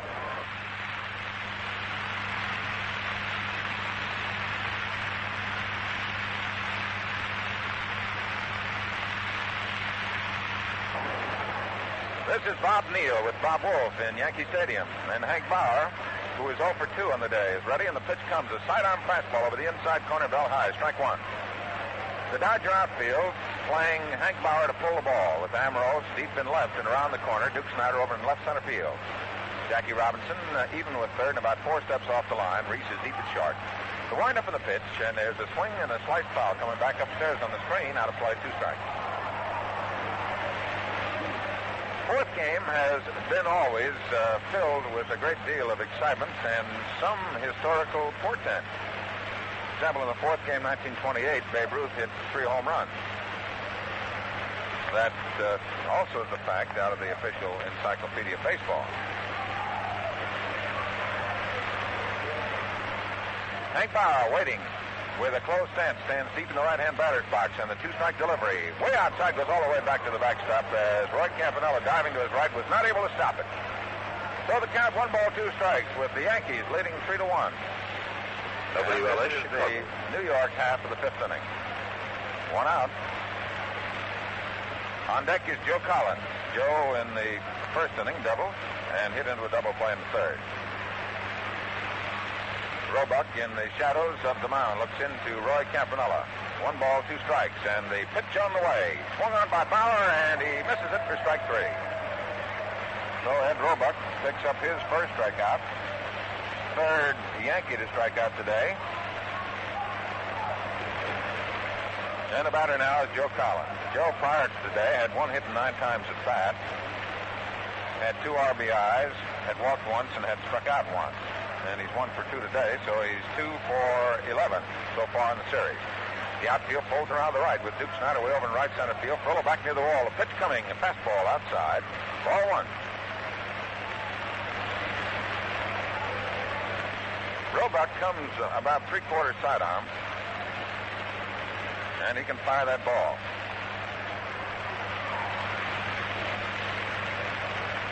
Joe Collins standing with his feet close together, crouched down. The pitch to him is swung on, a ground ball foul down the first baseline, bounces off the facing of the box seat.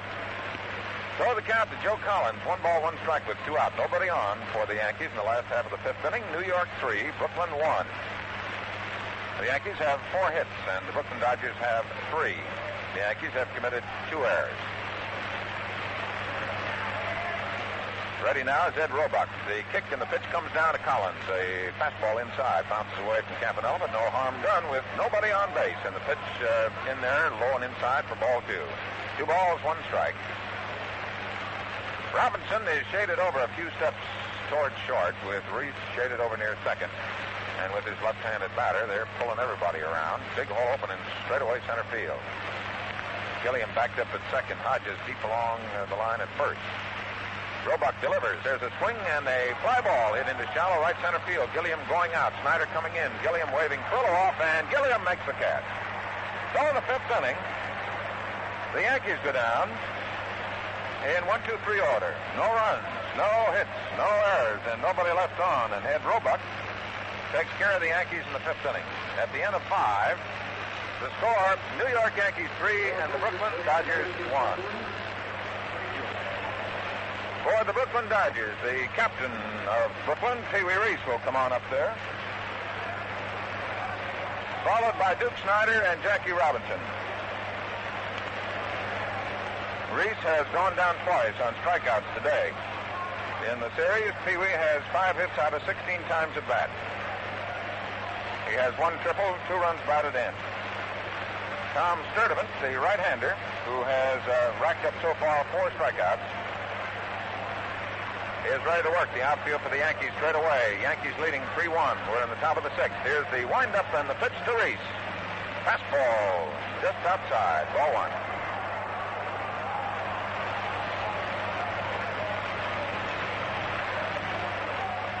Yogi Berra looking out to Tom Sturdivant. Andy Carey is guarding that foul line at third very carefully with Reese up there. Pee Wee, ever dangerous competitor. Here's the windup and the delivery and a ground ball. Top roller down the third baseline. Carey in for him. Bobbles the ball. And in safely at first base is Pee Wee Reese. Slow roller along the third baseline. Carey came charging in.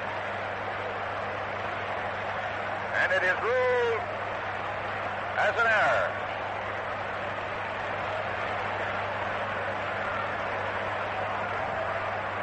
Now it is changed, and it is ruled as a base hit. So Pee Wee Reese gets a base hit on a slow roller down the third baseline. In the opinion of the official score, Reese had it beaten even if Carey had come up with the ball. Duke Snider's in there. 1 hit and 2 times at bat. The pitch to Duke is swinging a foul right at the plate. 1 strike.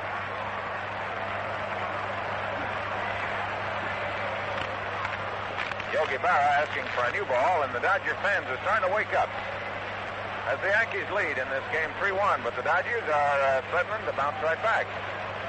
They have a runner at first, a very dangerous base runner. They have the ever-dangerous Duke Snider, who came up with the first hit off Tom Sturdivant, a double in the 4th inning. So Snider,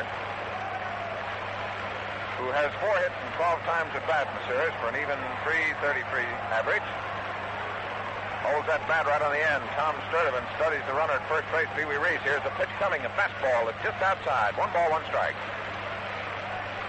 Sturdivant trying to keep that ball low and outside so that Snider cannot get the fat part of the bat on it. Worked that one a little too finely, and he just got it outside. So it's 1 ball, 1 strike. The outfield for the Yankees pull to the right. Mickey Mantle in right center field. Deep in right field, Hank Bauer. Billy Martin deep at second, and McDougal, the shortstop, shaded over near second. Here's the pitch coming to Snider. Swings on it, a high bounder, foul down the first base line. Gloved by Joe Collins, and the count runs to 1 ball, 2 strikes.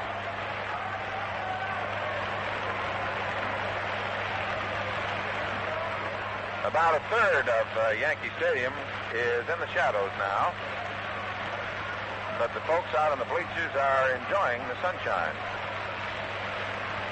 Shade all the way out to the edge of the infield grass, and McDougal, the shortstop, in the shade of the tower lights. 1 ball, 2 strike pitch swung on. A little popper out into short right field. Coming in is Mickey Mantle. Going out, Billy Martin. Coming on is Hank Bauer, and Bauer makes the grab. A little popper hit out into shallow right center field. Too far out for Martin to get to, and too far in for Mantle to get to, but Mr. Bauer, opening him all the power he had, just came pumping in, and he grabbed it. So Duke Snider, the big man of the Dodgers, pops out to Hank Bauer in shallow right center field. There's 1 out for Brooklyn. The batter, Jackie Robinson. Jackie walked in the 2nd inning. He fouled out to the catch in the 4th with Duke Snider on second base. Robinson has 4 for 11. He now has 4 for 12 in the series. Outfield, a few steps to left. The pitch by Sturdivant, a fastball right down the middle for a strike. Sturdivant has been tagged for only 4 hits. He did not give up a hit until the 4th inning, when he gave up a double to Snider and a single to Hodges.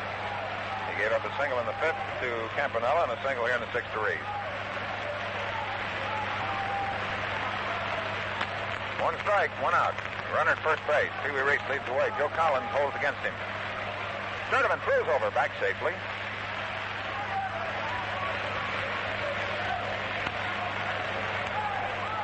Jackie Robinson, the right-hand batter, is in there, holds that bat right on the end, lifts it high over his head, swings on this one, misses, and Yogi Berra bluffs a throw down to first.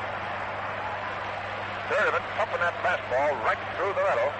Jackie Robinson tried to whack it out of here, and he missed it. Throw the count to Robinson, 2 strikes.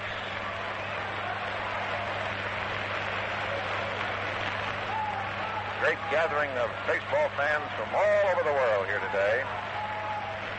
And they are watching a thriller. Although the Yankees lead 3-1. The pitch is outside for a ball. 1-2. Curveball just slid outside. So it's 1 ball, 2 strikes. The only man who has not struck out in the entire series so far is Enos Slaughter. Just one more added chapter to the unbelievable story of the 40-year-old rookie. The stretch by Sturdivant, the kick, the pitch comes down, a ground ball left side. McDougal has it, flips to Martin, and safe at second and throw to first, and he's out at first. The throw to second was too late to get Pee Wee Reese, but the relay to first base was just in time to get Jackie Robinson. So that play actually goes 6-4-3, but there's only 1 out. Reese on second. Pee Wee had a good break on the ball. It was a slow bounder, and by the time McDougal got his throw over to Billy Martin, the Dodger captain was on second.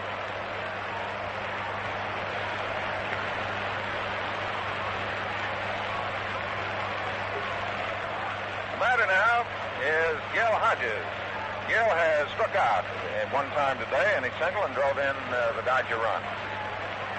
Gil, in his 15 appearances, has been on base 10 times. He's had 7 hits, 3 walks. He's batted in 8 runs, and he's just 1 run away from tying Lou Gehrig's 9 RBIs set in the 1928 World Series. Pitch to him, swung on, ground ball left side. McDougal is left. He's up with the ball. He makes his throw, and he's out at first.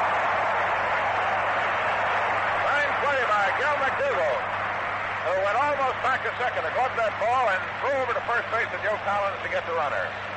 So in the 6th inning for the Dodgers, no runs, 1 hit, no errors, and 1 man left on. At the end of 5.5 innings of play, the score, New York Yankees 3 and the Brooklyn Dodgers 1. Talking to Yogi Berra before the game today, we're asking Yogi when he's going to put up his bowling alley, and Yogi's telling us they're building it now. Mantle is stepping in, and Ed Roebuck delivers a sweeping fastball low and outside. With that big sidearm delivery, Ed Roebuck makes that ball look like it's coming out of third base.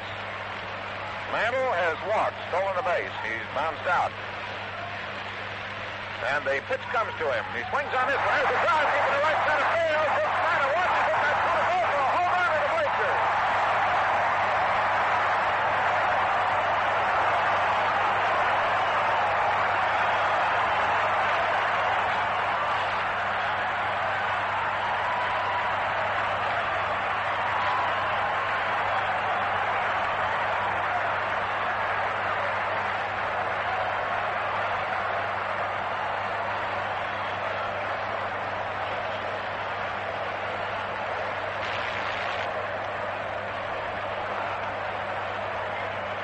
A Latin expression that goes something like vidi viti, and it applies to what the baseball fans have just seen. Yogi Berra takes a strike.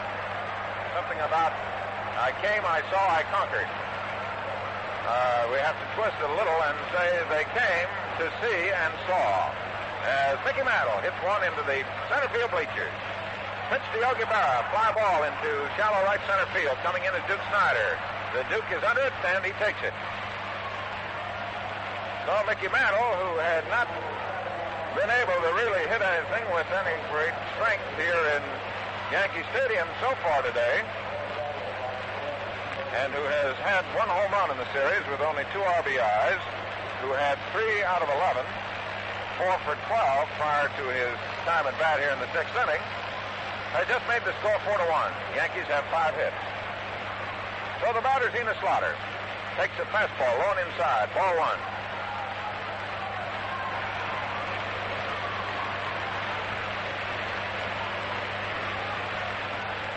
outfield pull to the right. Duke Snyder over in right center field. Back in right field is Carl Furlow. Jim Gilliam deep at second. Gil Hodges deep at first. Jackie Robinson in close at third. Here's the delivery to Slaughter. Curveball inside for ball 2. 2-0.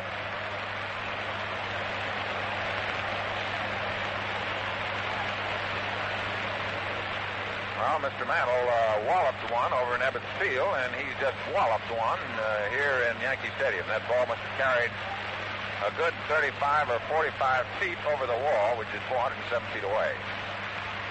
Slaughter tries to check his swing, hits a bouncer right back to Robinson, who fires to first, and he's out. 5-3 in the scoring. Enos tried to check up on his swing. The ball glanced off the handle of his bat, a little roller just to the left of the mound, and grabbed by Jackie Robinson, who was shaded over that way, threw him out.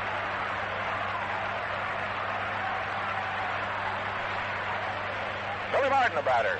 Billy flied to left field in the second inning. He singled in the fourth inning, drove in a big run for the Yankees. It broke the tie.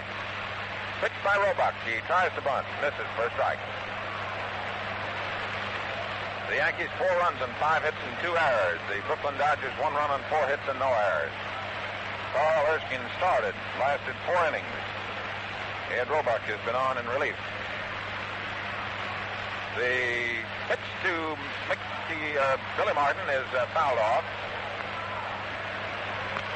Mickey Mantle up on the top step of the dugout is talking over with Hank Bauer. And Enos Slaughter exactly how he hit that home run. So it's 2 strikes now to Billy Martin. Wind freshening up, blowing out towards left center field. Here's the delivery to Martin. A swing and a miss for strike 3. So Ed Roebuck goes out gloriously by striking out Billy Martin after Mickey Mantle had opened the inning with a big home run. 1 run, 1 hit. No errors, and nobody left on. At the end, 6 full innings of play. Score New York Yankees 4 and the Brooklyn Dodgers 1. The fans are still buzzing, and the fans out in center field were giving the great applause to their particular hero of the moment, Mickey Mantle, for that big home run, which went flying out into the right center field bleachers. Well, it's the top of the 7th inning for the Brooklyn Dodgers, and Sandy Ambrose. Put 10 batters in there. The outfield pull to the right for the Yankees. Tom Sturdivant on the mound is ready, and the first pitch comes down to Sandy. Swung on. Oh, foul. Way off the facade and bounces back downstairs.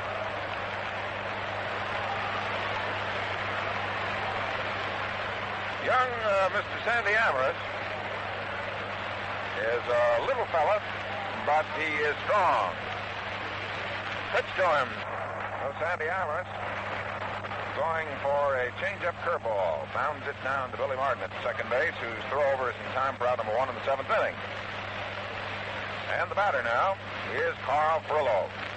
Carl was safe on an error in the 5th inning. Bouncing ball that Andy Carey moved over, couldn't quite handle. It was a very tough chance. And Carl has grounded out the first baseman. He also tried to check his swing on a curveball. So Tom Sturdivant ready, winds and the pitch comes down, and there's a liner out into center field. Mickey Mantle going back, still going back, and back. He's got it. He's way up in the air. Ball was hit out there about 425 feet away. Mantle, with his great speed, looked like a great defensive halfback in football as he went backpedaling there, and he was really moving back. Reached up and grabbed it at the last second. So there's 2 out for the Dodgers in the 7th inning. Score, New York Yankees 4, Brooklyn Dodgers 1. And up is the veteran, Roy Campanella. Tom Sturdivant shakes his arms loose, bends down, looks into Yogi Berra. He is ready. And the pitch coming to Roy is a curveball low outside. Enos Slaughter deep in left field. Mickey Mantle a few steps over in left center. And around in right is Hank Bauer. Carey guarding the foul line third. The pitch to Campanella. Fastball down the middle for a strike. 1 ball, 1 strike. Roy walked in the third, and he's single in the fifth. He's got 3 hits and 11 times at bat in the series played so far. 1-1 delivery. Swings on this one. Slices a foul upstairs. So the count is 1 ball, 2 strikes. Tom Sturdivant takes a little stroll back of the mound.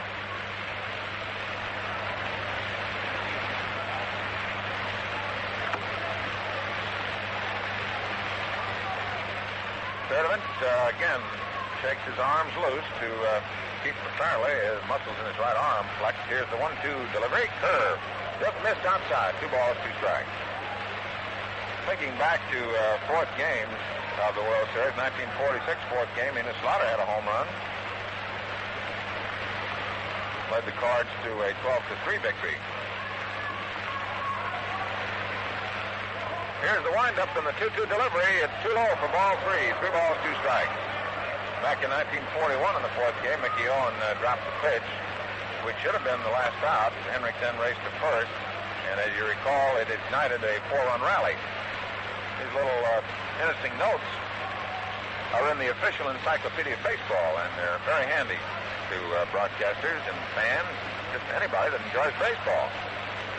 3 balls, 2 strikes, and Tom Sturdivant out there looks in once again, hangs his arms loosely, and the payoff pitch comes to Roy Campanella. Outside ball 4, so Campy walks. And the pitch is due up, but we're going to have a pinch hitter for Ed Roebuck. It's going to be Dale Mitchell. Dale Mitchell batting for Ed Roebuck in the 7th inning.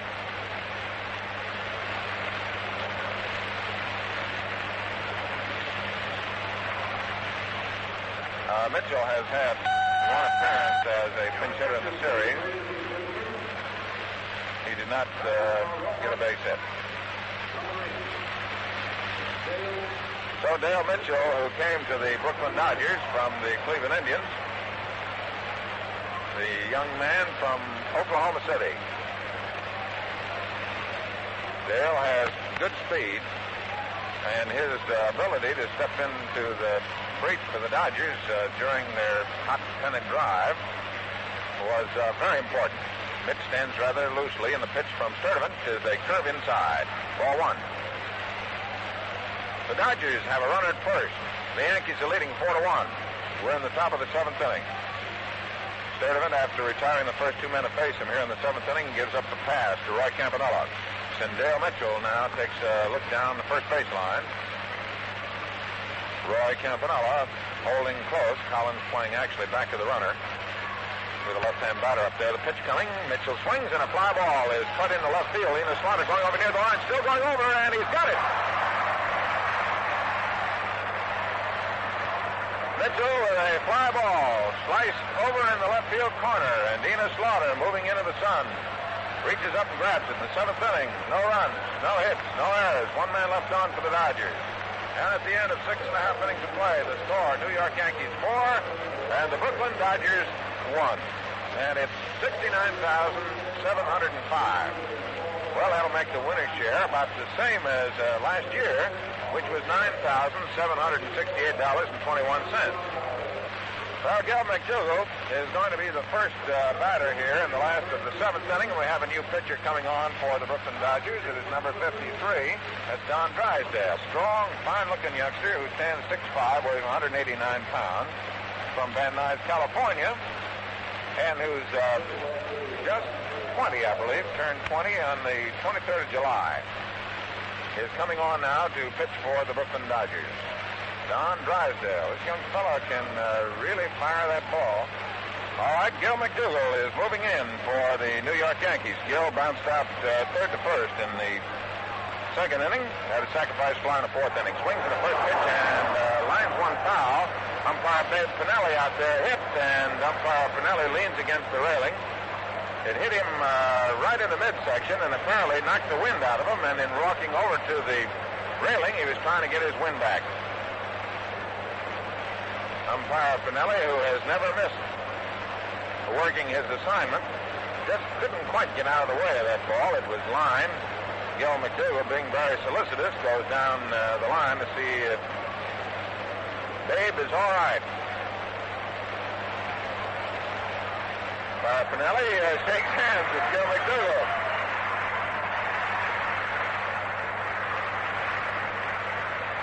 And the fans here in Yankee Stadium really appreciate the great courage of the men in blue. Umpire Pinelli now talking it over with Gil Hodges. They've been around a few years. Previous World Series assignments, 1939, 41, 47, 48, 52. Home is in San Francisco, California. Going to have a birthday soon, October 18th. Gil McDougall back in there, one strike to count. Don Drysdale on the mound for the Dodgers into his windup, and a big loose fastball comes outside for a ball. This youngster's arms look to be about 6 feet long. And some of the National League batters were telling me during the regular season that fellow looks like he's pulling that ball out of center field. 1-1 delivery, swung on, a ground ball left side. Pee Wee Reese takes it on a big hop, fires across to Hodges out at first. And McDougall is the first out of the 7th inning for the Yankees. And it brings up Andy Carey. Andy Carey has had 1 hit in 8 times at bat. And he's had a couple of errors, and the fans give him a big hand because we're all fully aware that an error is something that can happen at any time. He lines this one out into left field for a base hit. He broke his bat, but he lines it in there for a base hit.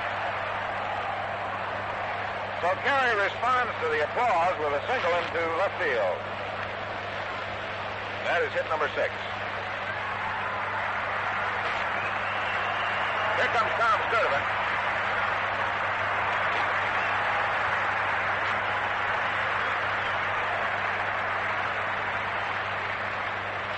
Sturdivant, who has been working in a spectacular fashion for the Yankees so far, bats from the left side, has 1 hit and 2 times at bat. Drysdale, the right-hander, takes his stretch, looks across to Carey at first.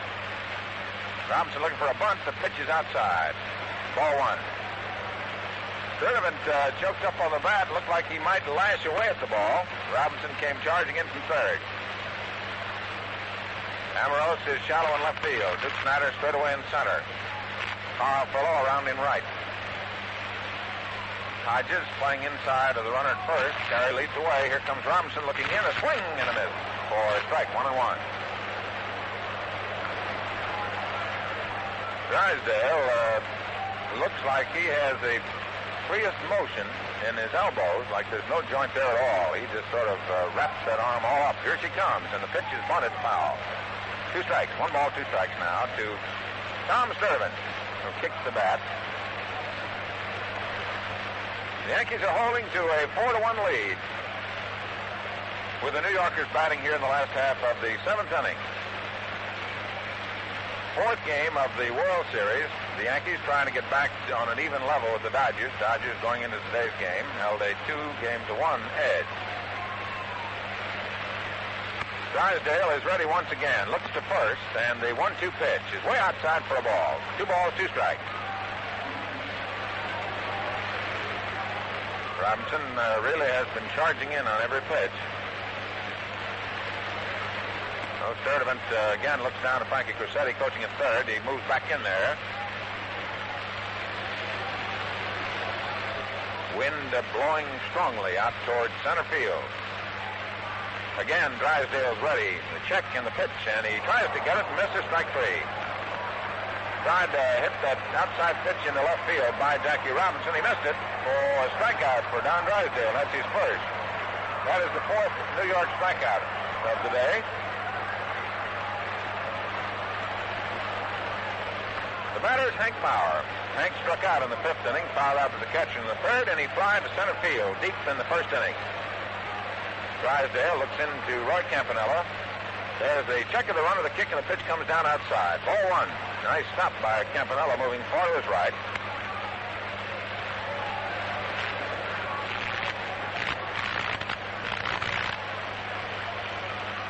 Drysdale wiping his hands off. He is ready to work. And the pitch comes, and there's lines out in the left field. It's going way back, and Allis goes back at the home run. Hank Bauer hit a rifle shot out into left field.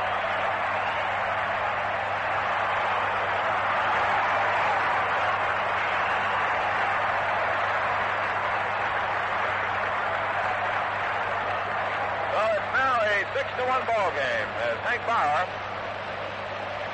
comes up with his first 2 runs batted in the World Series.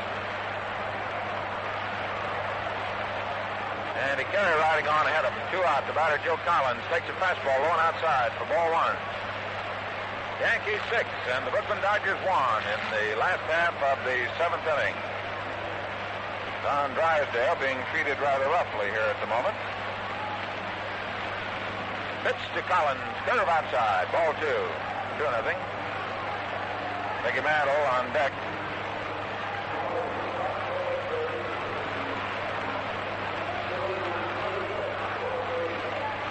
And Drysdale feeds the 2-ball delivery outside for ball 3. He's trying to keep that ball outside to Collins.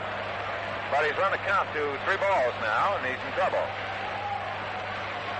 Snyder moves over a few steps into right center field. Frollo is deep and back against the wall in right. Gilliam and Hodges deep in the right side of the infield, and the 3-0 delivery. Outside ball 4.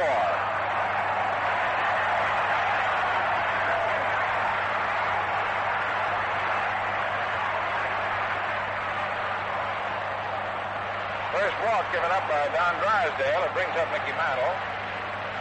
We've been looking through the Encyclopedia of Baseball, and rather interesting note, that is only the first home run by Hank Bauer in his 7 World Series encounters. Ground ball to the right side. Gilliam has it, and he fires it over to Hodges and out on Mantle. So Mickey Mantle goes out second to first. In the 7th inning, the New York Yankees come up with 2 runs. They had 2 hits. There were no Brooklyn errors, and 1 man was left on. And at the end of 7 full innings of play, the score, Yankees 6, Dodgers 1. In the top of the 8th inning for the Brooklyn Dodgers, they will send up the top of the order, Jim Gilliam, Pee Wee Reese, and then Duke Snyder.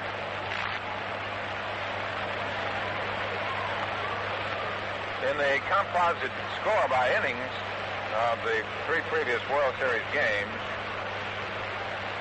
the 6th inning has found the Yankees getting 3 runs. The big inning for the Brooklyn Dodgers so far in the previous games played was the 2nd inning when they totaled 9 runs. So at the top of the 8th for the Brooklyn Dodgers, Gilliam, a switch hitter, bats on the left side against the right-hander Tom Sturdivant. Jim has no hits and 2 times at bat. Sturdivant again with that little nervous motion loosens his right arm. And the pitch comes down to Gilliam, a curve over the inside corner at the belt for a strike. The Yankees have 6 runs on 7 hits, 2 errors. The Dodgers 1 run on 4 hits and no errors. Sturdivant ready once again. The outfield playing straight away. Carry in on the edge of the grass at third. Here's the 1-strike pitch. It's outside. A fastball, 1-1. 1 ball, 1 strike now to the batter, Jim Gilliam, leading off for the Dodgers in the top of the 8th. The Yankees making a strong bid to try and tie the series up to 2 games apiece. 1-1 delivery to Gilliam, a curve that's a little outside, 2 balls, 1 strike.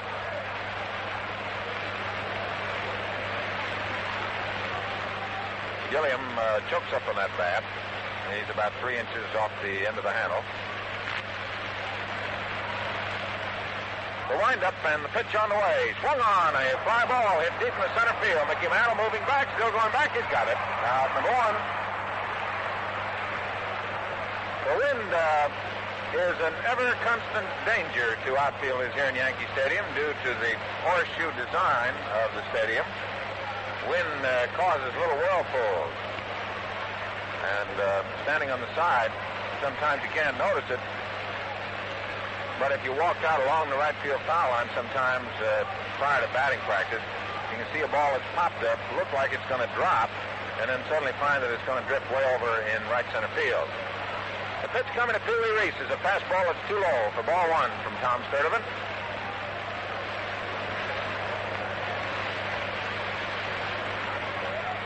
Tom loosening his arms, Leans over, looks to Berra. He's ready, works, and the pitch comes. It's inside for ball 2, 2-0. Sturdivant has been very stingy with his base hits. He gave up 2 in the 4th, one a solid smash by Duke Snider for a double. The single by Hodges off the handle, drove in a run. He gave up a single to Roy Campanella in the 5th, a single in the 6th. And that's the story as far as the Dodger base hits are concerned. Here's the 2-ball delivery, a strike call, belt high on the outside corner of fastball. The little Dodger colonel digs in. Pee-wee, I think we mentioned this the other day, rides a bicycle all through his various travels, swings on a fastball, fouls it back. When he gets back home, he pumps that bike, and he says that's the reason that his legs have remained in such wonderful condition. I think you may have heard us talk about his speed earlier in the ball game. He avoided double play by getting a good jump in the ball and streaming in a second on the ground ball hit to McDougal by Jackie Robinson. So it's 2 balls, 2 strikes, and Sturdivant's into his windup, and the pitch comes, and it's cut foul to our right. And somebody's going to have to get a new typewriter. Ball went lining into, I believe it's a teletype machine. So it requires some engineering genius to put that back. Our vantage point is truly a great one.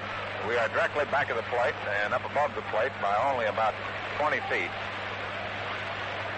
Here's the 2-2 pitch now by Sturdivant. A fastball. It's a little inside for ball 3. 3 balls, 2 strikes.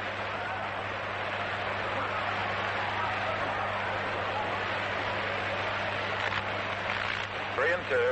Pee-wee Reese standing in there, holds the bat right on the end. His feet fairly close together in the right-hand batter's box. So Sturdivant winds, and the payoff pitch to Reese. Swung on. Fly ball going foul and out of play. Back of the box seat, back of first base. That ball went about 30 rows back up in there.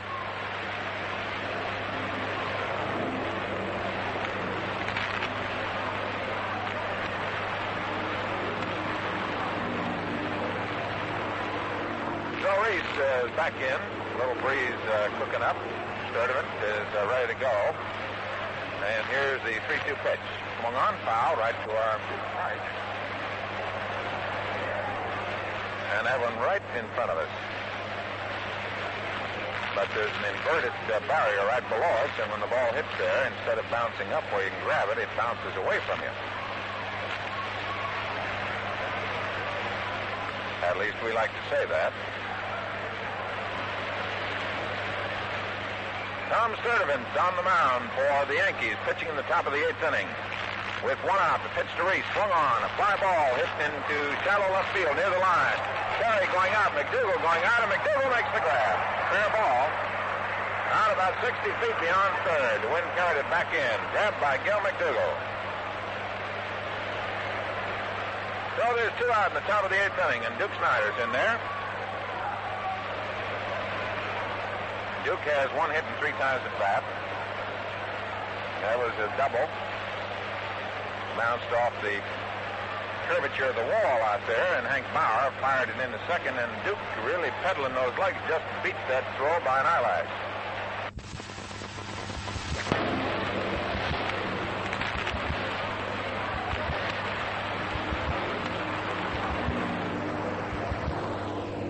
So Reese is back in. A little breeze cooking up.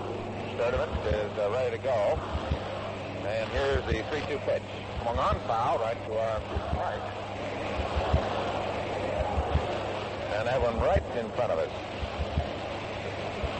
But there's an inverted barrier right below us, and when the ball hits there, instead of bouncing up where you can grab it, it bounces away from you. At least we like to say that.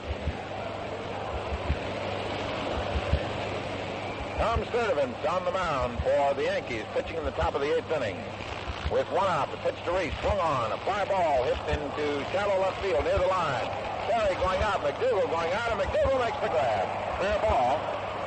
Out about 60 feet beyond third. The wind carried it back in. Grabbed by Gil McDougal.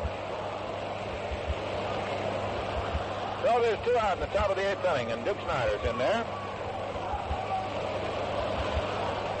Duke has 1 hit and 3 times at bat. That was a double. Bounced off the curvature of the wall out there, and Hank Bauer fired it into second, and Duke really pedaling those legs just beat that throw by an eyelash. So Snider's in. Mantle is over in right center. Bauer is deep in right, and Sturdivant into his windup, and the pitch comes, a curveball. It gets away from Yogi Berra's mitt and comes all the way back to the barrier for ball 1 count.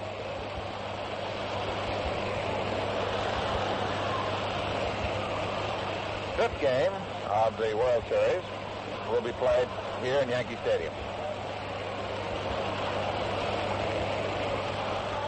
Here's the 1-ball pitch to Duke Snider. Slow curve. He swings a little too soon, and it's 1-1. One of those floating curveballs that comes up looking about the size of a basketball, at least to those of us who don't have to stand up there and try and hit it. So the Duke waits, and the pitch is coming, and it's fastball over the inside corner for strike 2. So Yogi Berra, mixing up his signs effectively, has young Tom Sturdivant changing the speed of his pitches and upsetting just a little bit the timing of the batter. Snider pumping that bat, number 4, the outfield post to right, wind blowing out towards right center. The pitch comes to Snider, fastball outside, takes it for ball 2. 2 balls, 2 strikes, 2 out. Top of the 8th. Yankees 6, Dodgers 1. 4th game of the 1956 World Series. All sent to you with the very best wishes of the good folks of the Gillette Safety Razor Company. Here's the 2-2 offering. Slow curve.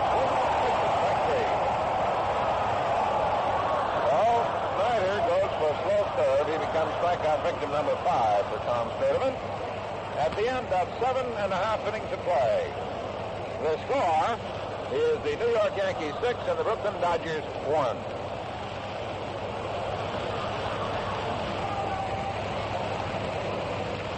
Yogi Berra swinging on the first pitch. A little dribbler along the first baseline. Grabbed by Gil Hodges. Steps on first at him, and he's out.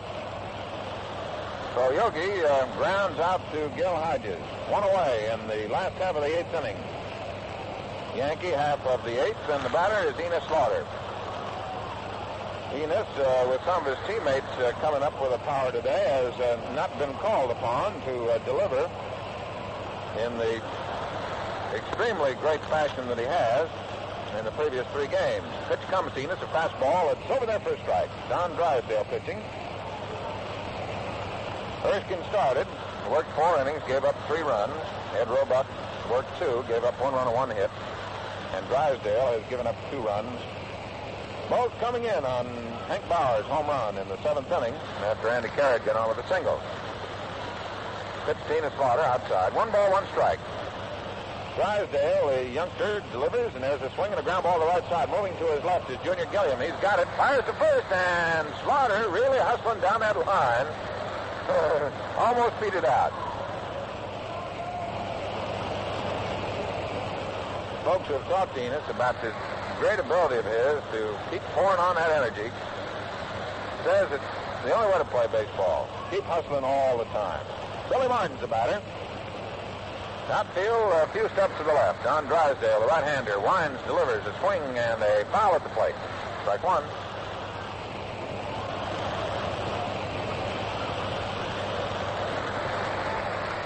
The Yankees with 6 runs on 7 hits and 2 errors. The Dodgers with 1 run on 4 hits and no errors. Drysdale is ready, and the 1-strike offering is a curveball that is checked, and it's outside for ball 1. 1-1. 1 ball, 1 strike.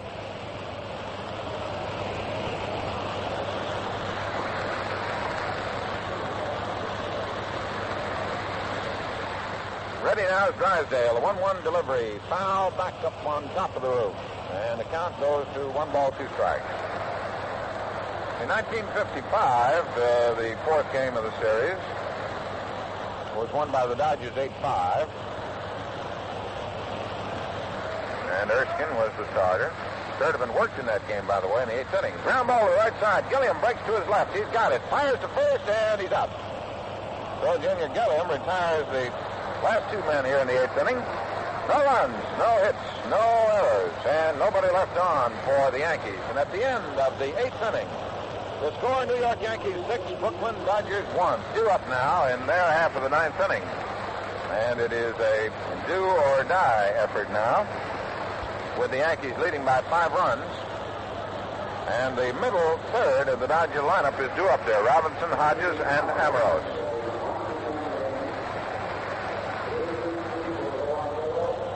Tom Sturdivant has given up only 1 run.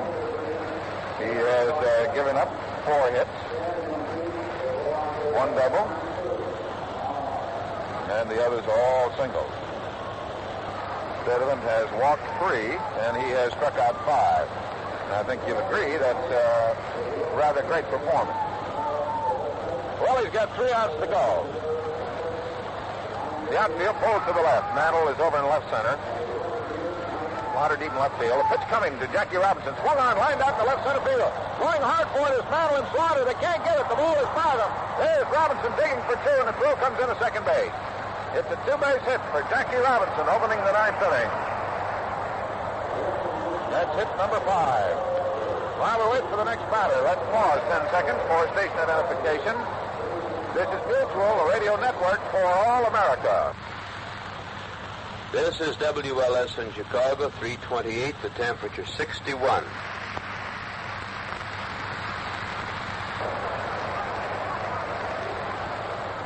This is Bob Neal with Bob Wolf. The Dodgers now send up Gil Hodges.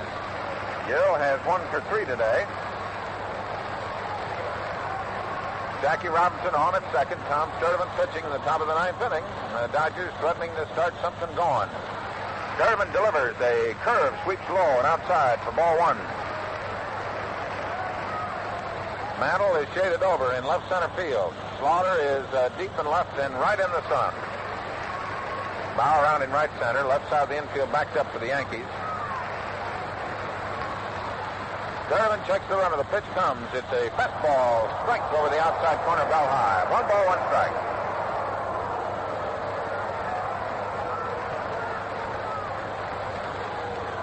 Sturdivant looking very carefully to make sure Robinson does not get too far away from second base. All right, Robbie leads away, looking back, charting against Billy Martin sneaking in behind him. Sturdivant with the 1-1 pitch, a foul off the left foot of Gil Hodges. He grabs the ball himself. Yogi Berra moved over. And Hodges tossed it to umpire Larry Knapp.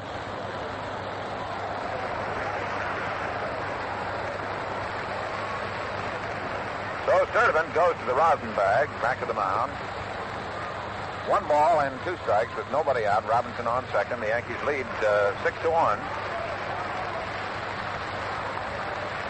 Sturdivant ready once again. Looks in. Stretches. Kicks, and the pitch comes down. There's a curve that's missed. Strike 2. And that's strike 3 now as Gil Hodges misses the big curveball. So a big strikeout for Tom Sturdivant as he feeds Gil Hodges a big slow curve. The same kind of a pitch that he got Duke Snyder with.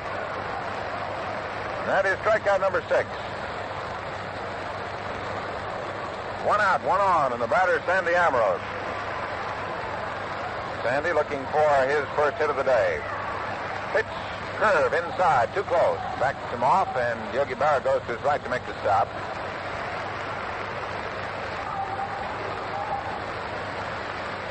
Sturdivant sets up that big soft curve by coming in with that fastball and then gives it the same motion. And the batter's going for the motion. Sandy waiting quietly. And the 1-ball delivery is swung on, full foul off the railing in the upper deck. So it's 1 ball, 1 strike. Little Sandy Ambrose, number 15, powerfully built. A lot of strength for a little man. Sturdivant trying to get out of this spot. Robinson edges away from second. Sturdivant checks him. The kick, the pitch comes. There's a liner out into right field going over Hank Bauer. He cannot get to it. It is foul ball. Right down in the corner. And we waited until umpire Tom Gorman and umpire Babe Pinelli had called it. And they motioned foul. Sandy almost had himself, a big one.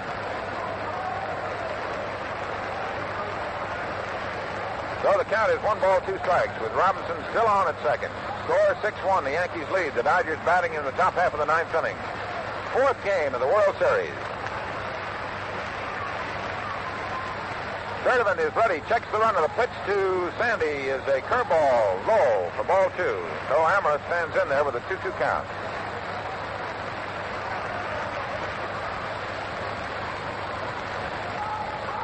The Yankees have only had 3 men left on base so far today. The Dodgers have left 2, 4, 5.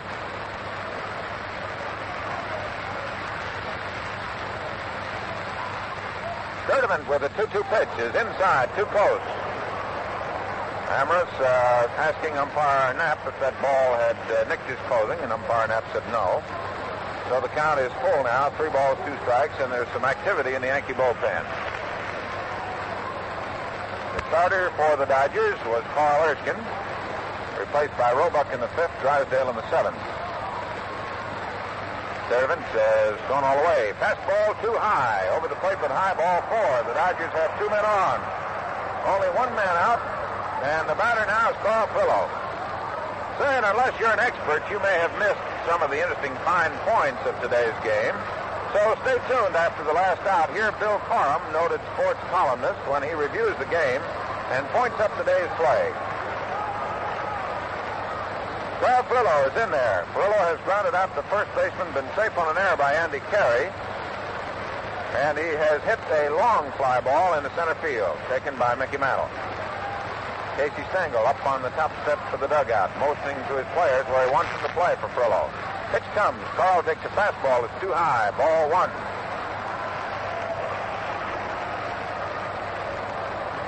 So Billy Martin takes his cue, and he hustles in to talk to his pitcher, Tom Sturdivant.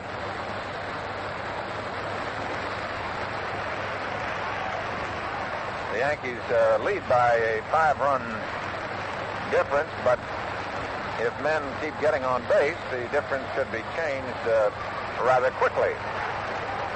And that's what manager Casey Stengel has in mind when he sends Billy Martin in to talk to Tom Sturdivant.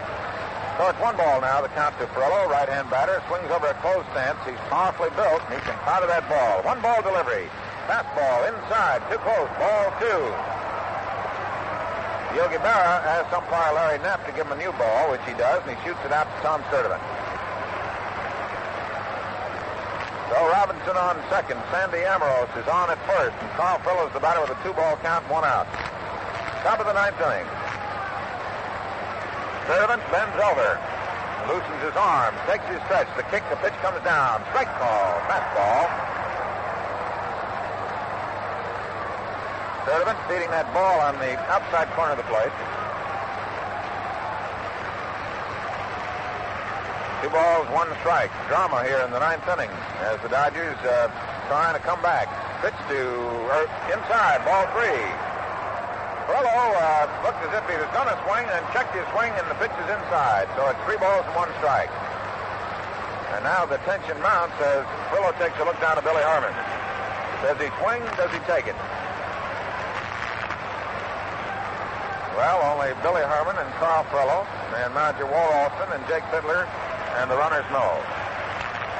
But in a second, you'll know as the 3-1 pitch comes. It's outside, ball 4. The bases are loaded.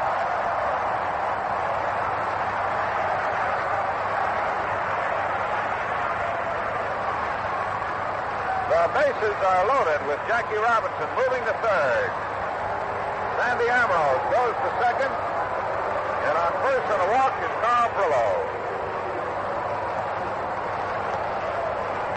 5 bases on balls, and the manager of the Yankees, Casey Stengel, takes the walk that Casey does not particularly enjoy out to the mound.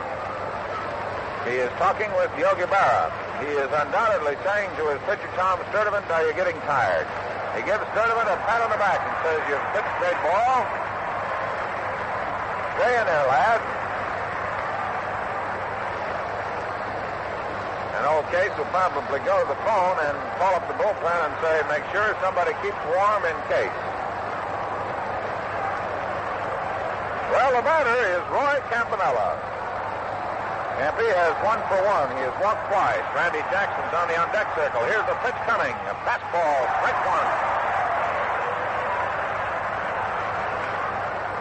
The Dodgers with the bases loaded in the top of the 9th inning.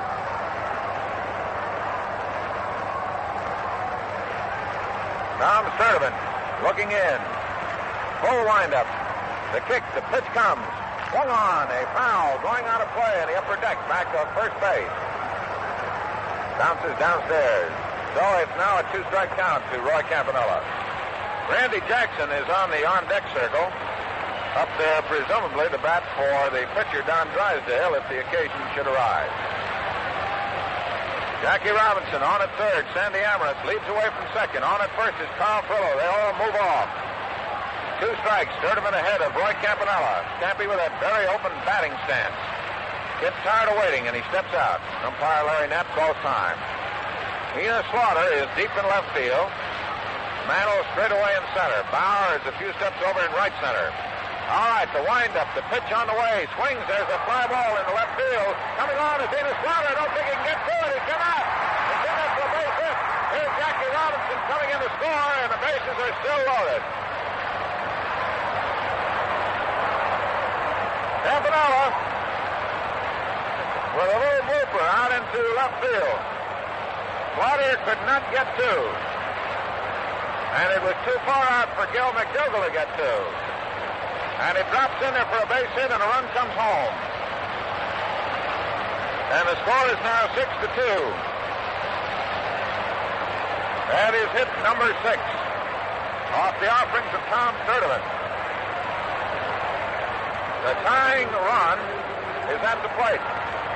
And here comes manager Casey Stengel out again as Ransom Jackson moves in there to bat for the Dodgers. Now, Jackson is a long ball hitter. And it may be that Casey Stengel is going to change. We shall have to see whether old Case is going to change or whether he's going to go with Sturdivant. Jackson, so far in the series, has been up twice as a pinch hitter. He struck out once. He has not had a base hit. But he's an ever-dangerous threat. There's a consultation on the mound. The professor is talking to his pitcher. The score is 6-2. The Yankees are leading, but the Dodgers, here in the top of the 9th inning, are starting to come alive. Randy Jackson, during the regular season, had himself a rather good year. He started off the beginning of the season strongly and then was injured. All right, the pitch to Jackson comes. A swing and a miss on a curve. Strike one. Andy Amaros is over on third. Carl Frillo is at second. Campanella is at first, and there's one out.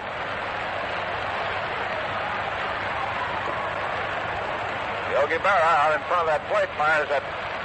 No, he does not throw it out. Umpire Larry Knapp throws the ball back out to Sturdivant.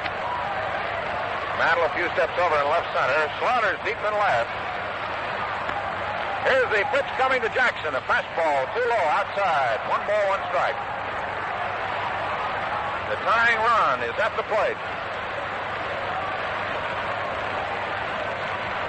Yankees 6, the Dodgers 2, top of the 9th inning here in Yankee Stadium. Jackson is ready to work, and the 1-1 delivery comes to Jackson. He swings and he slices a fly ball out near the wall. Going out there is Collins, and he cannot get it. It's out of play.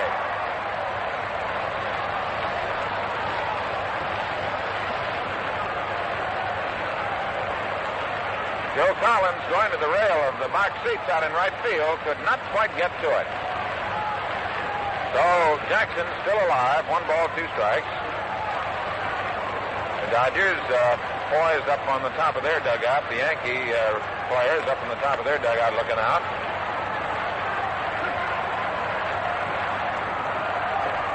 Jackson, the batter, holds that bat right on the end. Tom Sturdivant into his windup. Here's the 1-2 pitch to Jackson. Swung on, foul, back over the top of the roof. So the count remains 1-2. 3 men on for the Dodgers in the top of the 9th inning.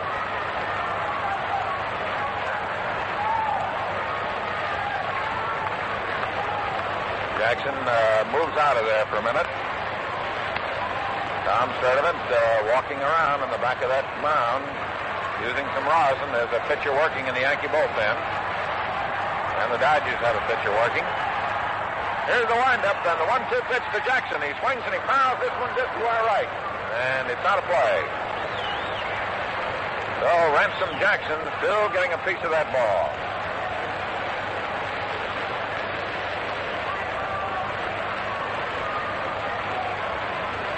One and two now. Some of the fans who had started to move out in the end of the 8th inning have retreated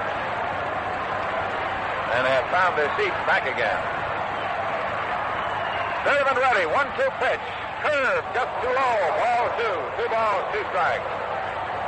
Umpire Larry Knapp moving right down there close so he could get a good look at that ball.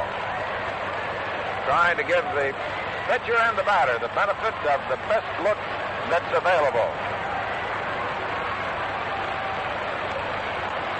2 balls, 2 strikes.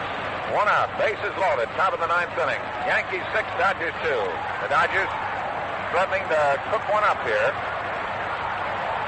Sturdivant's ready. Here's the 2-2 offering. Strike 3 ball.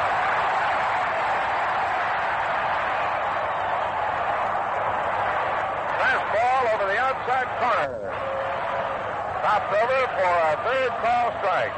That's strikeout number 7. So the batter now is Junior Gilliam with the bases loaded, 2 out, top of the 9th inning.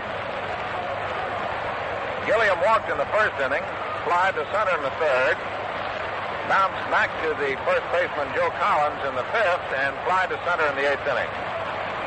So he's hitless in 3 official trips to the plate. Pitched by Sturdivant, a fastball. It's outside and too high. Ball 1.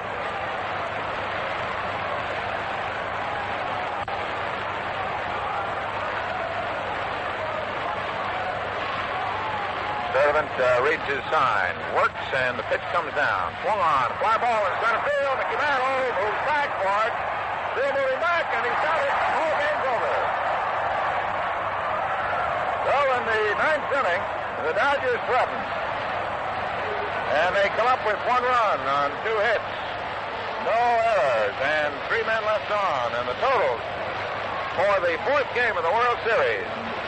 The New York Yankees, 6 runs, 7 hits, and 2 errors. Brooklyn, 2 runs, 6 hits, and no errors. Good afternoon, folks. The Yankees really took charge of this one here today in old-time Yankee fashion and put themselves very much back in this World Series by squaring it at 2-2. And, of course, now we will go back definitely to Ebbets Field. I don't think the Yanks like that part of it too much, but they had to do that to win this one, and I say they're still very much in the race to win it. This was sort of Oklahoma Day here in the stadium before this big crowd on another sunshiny afternoon, because Tom Sturdivant, the big long right-hander from Oklahoma City, pitched a strong and sturdy game to win it. Not one of the greatest games you ever saw pitched by any means. He did give up 6 hits, and the Yanks only got 7, and that, incidentally, a very strange thing. In 4 games of the World Series, makes only 1 hit difference between the 2 ball clubs. In the first game, they were 9-9 on hits, 12-12 in the second, 8-8 yesterday, and today 7-6, and the Yankees have that 1 hit edge, and that's all in a series that's tied now 2-2. And tomorrow, of course, it'll be the old man, the Magic Mr. Magley, and I'm very sure Don Larson for the Yankees. Magley asked for an extra day's rest, or would have pitched today. Little Erskine pitching his 10th series game, and a game and smart little pitcher. Didn't quite have it, and hasn't too much of the latter part of this season. And he was the losing pitcher against Erskine. And the other Oklahoman, of course, was the fellow you all know and everybody in baseball knows, Mickey Mantle, who hit his 7th home run in World Series play, and he's second in this series off of Ed Roebuck, and really put the Yankees out where they weren't going to be beaten, although it must be said that the Dodgers threw a scare into them in the 9th inning, and the Dodgers never give up at home or anywhere else. But they couldn't quite make it when Randy Jackson stood there like Stonewall Jackson and took a 3rd strike with the bases loaded. It sort of broke up the rally, and then Gilliam ended the ball game with a fly to Mantle in center field. Mantle, Commerce, Oklahoma, by the way, to get everybody in here, and I think everybody knows that, but it was also a fellow from out Kansas way who hit another prodigious home run, a line drive shot into the left field seats to score 2 runs, who helped Sturdivant in his victory and made Mr. Casey Stengel feel pretty good tonight as the crowd piles out of here. Thus, this World Series takes the pattern, folks, of the World Series of a year ago. The team in the gray suit don't seem able to win. Last year, always the home team was winning, as you remember probably, with the series opening here in the stadium and the Dodgers dropping two games, then going over to Ebbets Field and winning 3, and not until Johnny Padres finally broke it in the 7th game of the series was the team in the visiting uniforms, the gray suit, able to win a game in the series. Now this one has got a long way to go to get to that. The Yankees, of course, whoever wins here tomorrow could win in Brooklyn in the 1st game, so it's a long way from the 7th game still. But it might go that way, the way it's going, and one of the nice things about it for the Yankees was that Sturdivant, who has sort of hung on with this ball team part of the season, had a kind of a rough roll around here, did come through with his sturdy pitching game and give Stengel at least another pitcher that he can count on to go along with Whitey Ford. And this also means, of course, unless nothing. I would know nothing except illness or something would keep him out of there. It means that Don Newcomb must come in and pitch the Tuesday's game at Ebbets Field following Magley, whatever happens in that. Of course, the story of Magley is now that he's on the greatest streak of his career, 39-year-old career, with a no-hit game, a World Series victory, and pitching his team into the lead in the closing days of the pennant race. But actually, I don't think that he was quite as strong a pitcher, although he won, and it was dramatic, as Sturdivant was today up until the 9th inning. Up until that time, they'd only gotten 4 hits off downtown, and while he was a little bit wild, and the Dodgers started off practically every inning through the early part of the game by getting a man on base, they just couldn't cash him in. They couldn't get the hit, and that was because he wasn't letting them hit the ball, and no other reason. And he was also very good in strikeouts, I might say, just about as good striking batters out as in bases on balls, although I haven't counted them up. Anyhow, it was a strong pitcher, and it was a fine victory.